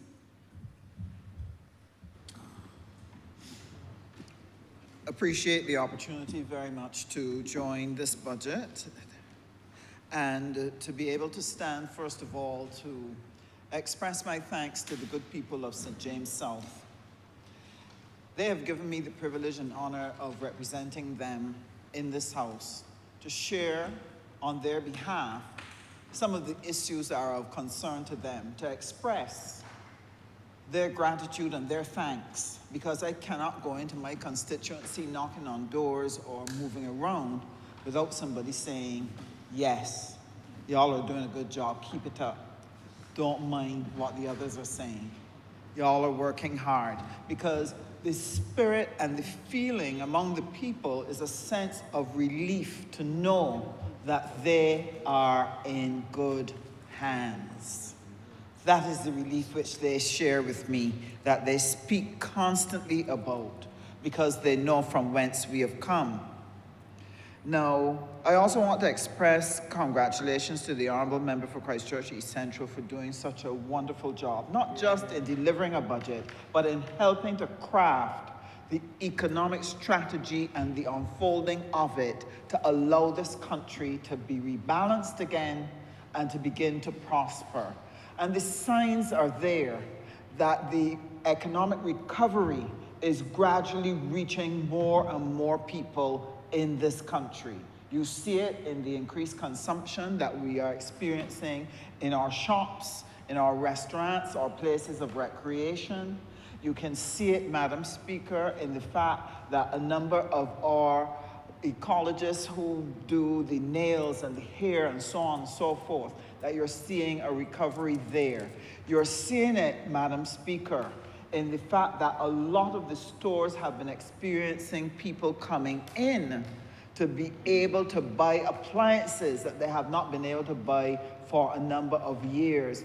You certainly see it in the number of old fridges and old beds that were thrown away in December, because people were able to replace those things with new things, because the economic recovery is gradually reaching in to homes all across this nation. And I can only say a great big thank you to our government, to the people, the civil servants who work, and the people who give leadership to what we have experienced.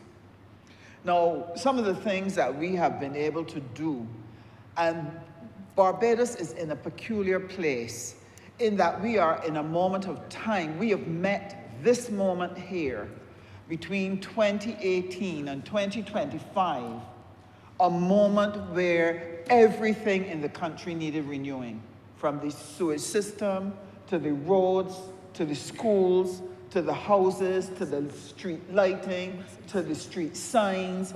I mean, you name it, the airport, the seaport, everything literally needed renewing. And there has been no other government in the history of this country that faced so many things that needed a total overhaul. And the challenge before us was, how are we going to find the resources to make it happen? But I'm happy to announce today, not to announce, to reaffirm what has been announced several times. We have already started the journey, and Barbados is undergoing significant renewal that will help position us to be able to command a better future for our people. But while those things are being put in, there is another side to the country that also we have started to address. And what has been happening? Not only have we been dealing with the physical structures, we have also recognized that there are areas of weakness in education. We have recognized that there are areas of weakness in the level of productivity of Barbadians, in the quality of service, in the performance of our enterprises. And that if Barbados is to be able to command a position in the changing global platforms, economic platforms, that changes have to take place in our people, changes have to take place in our enterprises, and we have to help renew the capacity of Barbadians to be able to function well on a changing global platform. And this is why central to the Barbados budget has been what we are seeking to do in terms of training and education so that we can prepare Barbados to engage a changing platform. And what is really changing across the world? And it's important for Barbadians to understand that it is not business as usual.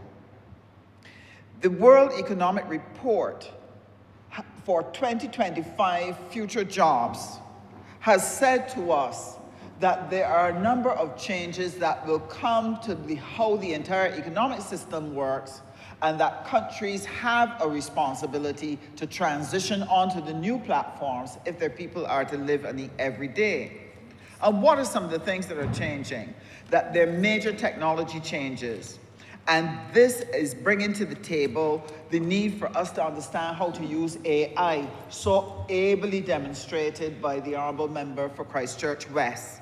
Big data, that we need to look at fintech products and fintech workers who are able to come and produce for us the types of programs that we can change what we are doing in terms of finance, etc. Then there's software specialists. And so new skills are going to be needed because we are going to be changing the way we do our jobs. And that has implications for Barbadians. There are too many Barbadians that feel that the education that they received 10 years ago, 20 years ago, even 5 years ago, is sufficient to sustain them in a job for the future. I'm here to let us know that that is not so. That Barbadians now have to understand that all of us have to engage in continuous learning, and by doing so, we are empowering ourselves to continue to be employable for most of our lives. There's also geo-economic fragmentation. And what does that mean? It means that companies are looking for varying places in which to maximize the conditions for making capital. And so people are relocating their firms, but where are they relocating? They are looking for destinations that have the technology, the infrastructure, the job skills that are necessary in order for them to be able to make use of those factors to assist them in building profit. And therefore, what it means for Barbados is this, that we must ensure that we upskill, reskill, and retool our working population so that we can give the assurance that here in Barbados, you can find the skills that you need to take your business forward. Then there's the greening transition, the new methods for manufacturing, the new methods for transport, the new methods for building, the new methods for agriculture, that this will change forever how we teach people to repair a car. It will change forever how people approach building a home. It will change how we grow our food. It will change how we make goods. And therefore, it is important that we ensure that our people have the skills to be able to meet the jobs of the future.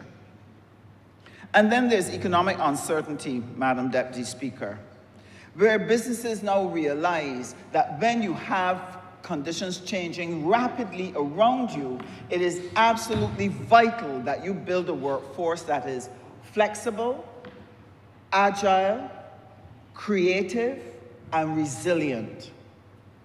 So if that is the world that is facing us at this point in time, dynamics that are coming to change the way in which we work and change our capacity to be able to create jobs and hold jobs that we can look after our families, what would a responsible government need to do? The World Economic Report, Future Jobs, tells us, in concluding on the information about the changing global events that will affect work, say to us that the demand will be there for 170 million new jobs. 170 new jobs. But at the same time that we have these new and emerging jobs, the report goes on to say that we are going to lose 98 million jobs. And Madam Deputy Speaker, some of those jobs are secretarial jobs, legal clerk jobs, administrators, some accounting, some legal services. That there are a number of services that we are going to lose from out of the economic system because technology is going to quickly replace those, but it will at the same time demand new jobs. So what does a responsible government do in the face of that? You do not want to wake up one day and find that half of your working population are no longer employable. No Barbadian wants to wake up at age 50 and suddenly discover that they can no longer work with their company because they don't have the skills, or that the company has folded because it could not keep up with change, and they still have 10 or 15 years of a mortgage to pay. They do not want to face that type of reality. So what does a government that cares about people, that is spending time and money reshaping the economic fortunes within the country by attracting new investment and so on, how do they prepare their people? And this is where the Ministry of Training and Tertiary Education comes in. Now, people already know that we're progressing with education transformation. And many have asked, why do we need a Ministry of Training and Tertiary Education? Well, here is the answer. While primary and secondary will deal with the future labor force, tertiary and training has to deal with the current workforce. And more importantly than that, it has some work to do to be able to go out there and find the people who were underserved in the previous educational system. And what do I mean by that? That annually, over 2,000 young people would leave school with maybe 1 or 2 CSEC subjects. And those are not enough for them to be able to find the type of employment and to be able to earn the type of income that they consider to be necessary to be able to live the life that they desire for themselves and for their children. So what does that mean? It means, therefore, that this underserved group is going to require us as a caring government to put together important programs that help to reskill them. But before we can reskill them, we have to help develop an interest in retaking their subjects, helping them to want to improve their education, saying to them, we can help you with the challenges that made it difficult for you when you were at primary and secondary.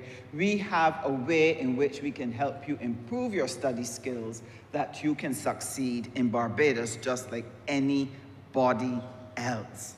And this is part of the mission for the Ministry of Training and Tertiary Education, to help a lot of our young people who are now sitting on blocks, sitting under trees, underemployed, frustrated, give them the opportunity to get back on the ladder, help to retrain them, that they can be absorbed into the workforce. Now, why is it that we have to do that in a hurry? I'll tell you why, Madam Deputy Speaker. We have found that the economy has been beginning to pick up. And in this honorable chamber, we would have been told, for example, that there's 6 hotels that are going to be built. And our understanding is that for the construction alone, 4,200 people will be needed.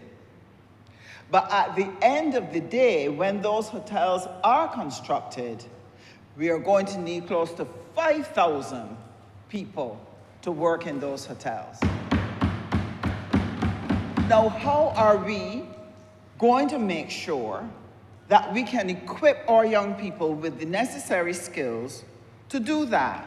At the moment, our tertiary institutions do not have enough capacity to be able to offer all of those students the opportunity to study the skills that will get them the jobs. Every year, BCC, BVTB, SJPI turn away 2,000 children, 2,000 students who apply for tertiary education. And therefore, one of the things that we have been working with at the Ministry of Education under the leadership of the Honourable Member for St. Philip West is how are we going to expand access at SJPI, at BCC, at BVTB, so that we can ensure that every single young person who wants to improve their tertiary skills and to be able to get involved in tech voc training have that opportunity so that they can move from off of the block to good employment. And so those institutions have been working with the secondary school principals, organizing between themselves how we're going to use the existing school plant in order to ensure that people can come on evenings, on weekends, on vacation, in the vacation time to get the education which they need. And so this is the work that we have been doing in the tertiary space. Now, one of the things that I want to share with you is the elements that I believe are going to be important to us if we are going to build this society. It was mentioned already today, but I mention it again because it's very important for the members of St. James South. I have an aged constituency, thousands of people who are over the age of 50 and 60.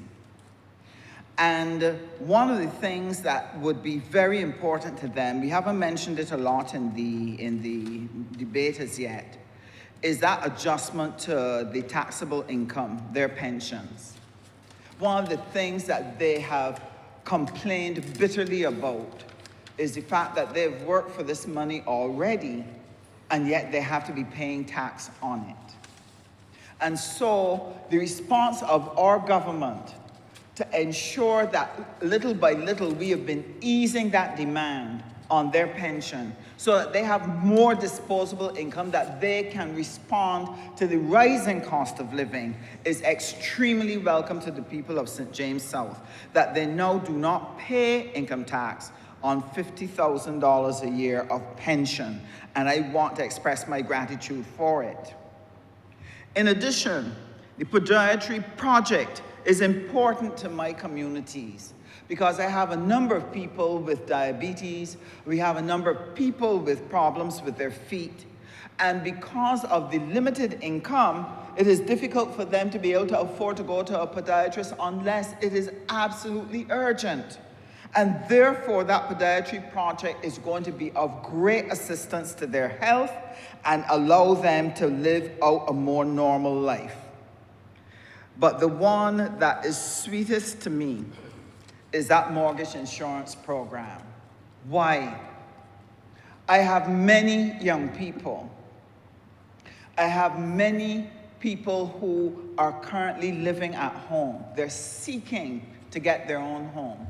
But it has been a challenge Many of them have left home and gone out renting.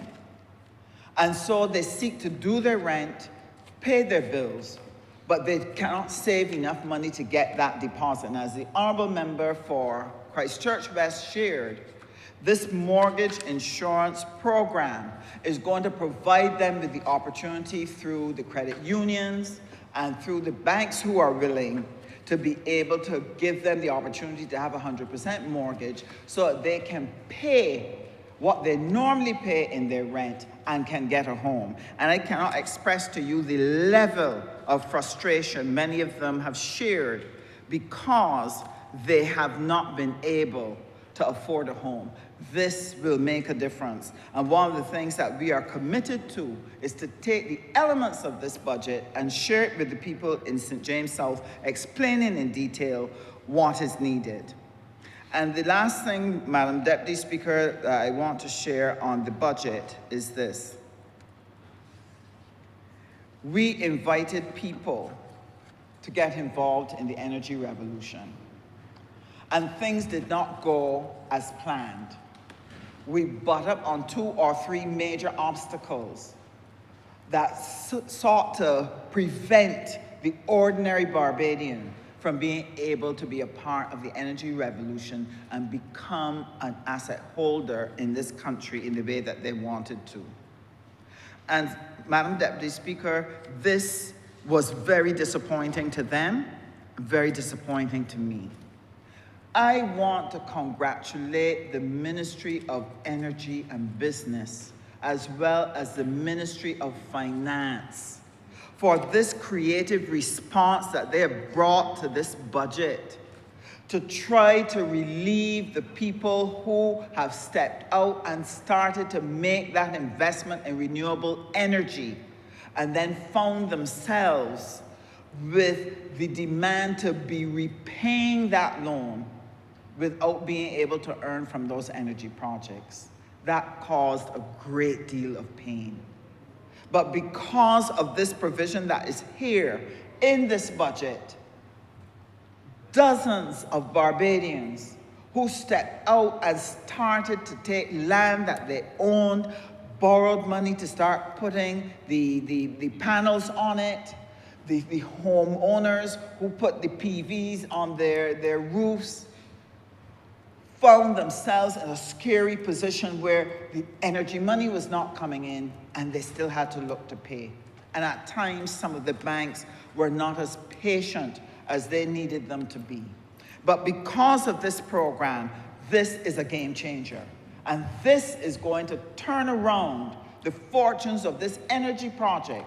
And as we get access to batteries and battery storage, I am looking forward to the Barbadian public at large getting the opportunity to participate in this energy revolution and be able to be owners in this country and to be able to experience lower light bills because we have been able to come up with creative ways in order to make this energy revolution possible. So, Honourable Madam Deputy Speaker, let me thank you for the opportunity that you have given me to be able to share in this honourable chamber. I must say that I have been grieved by the positions taken by the Leader of the Opposition. It represented to me a great failure in how we would have educated him.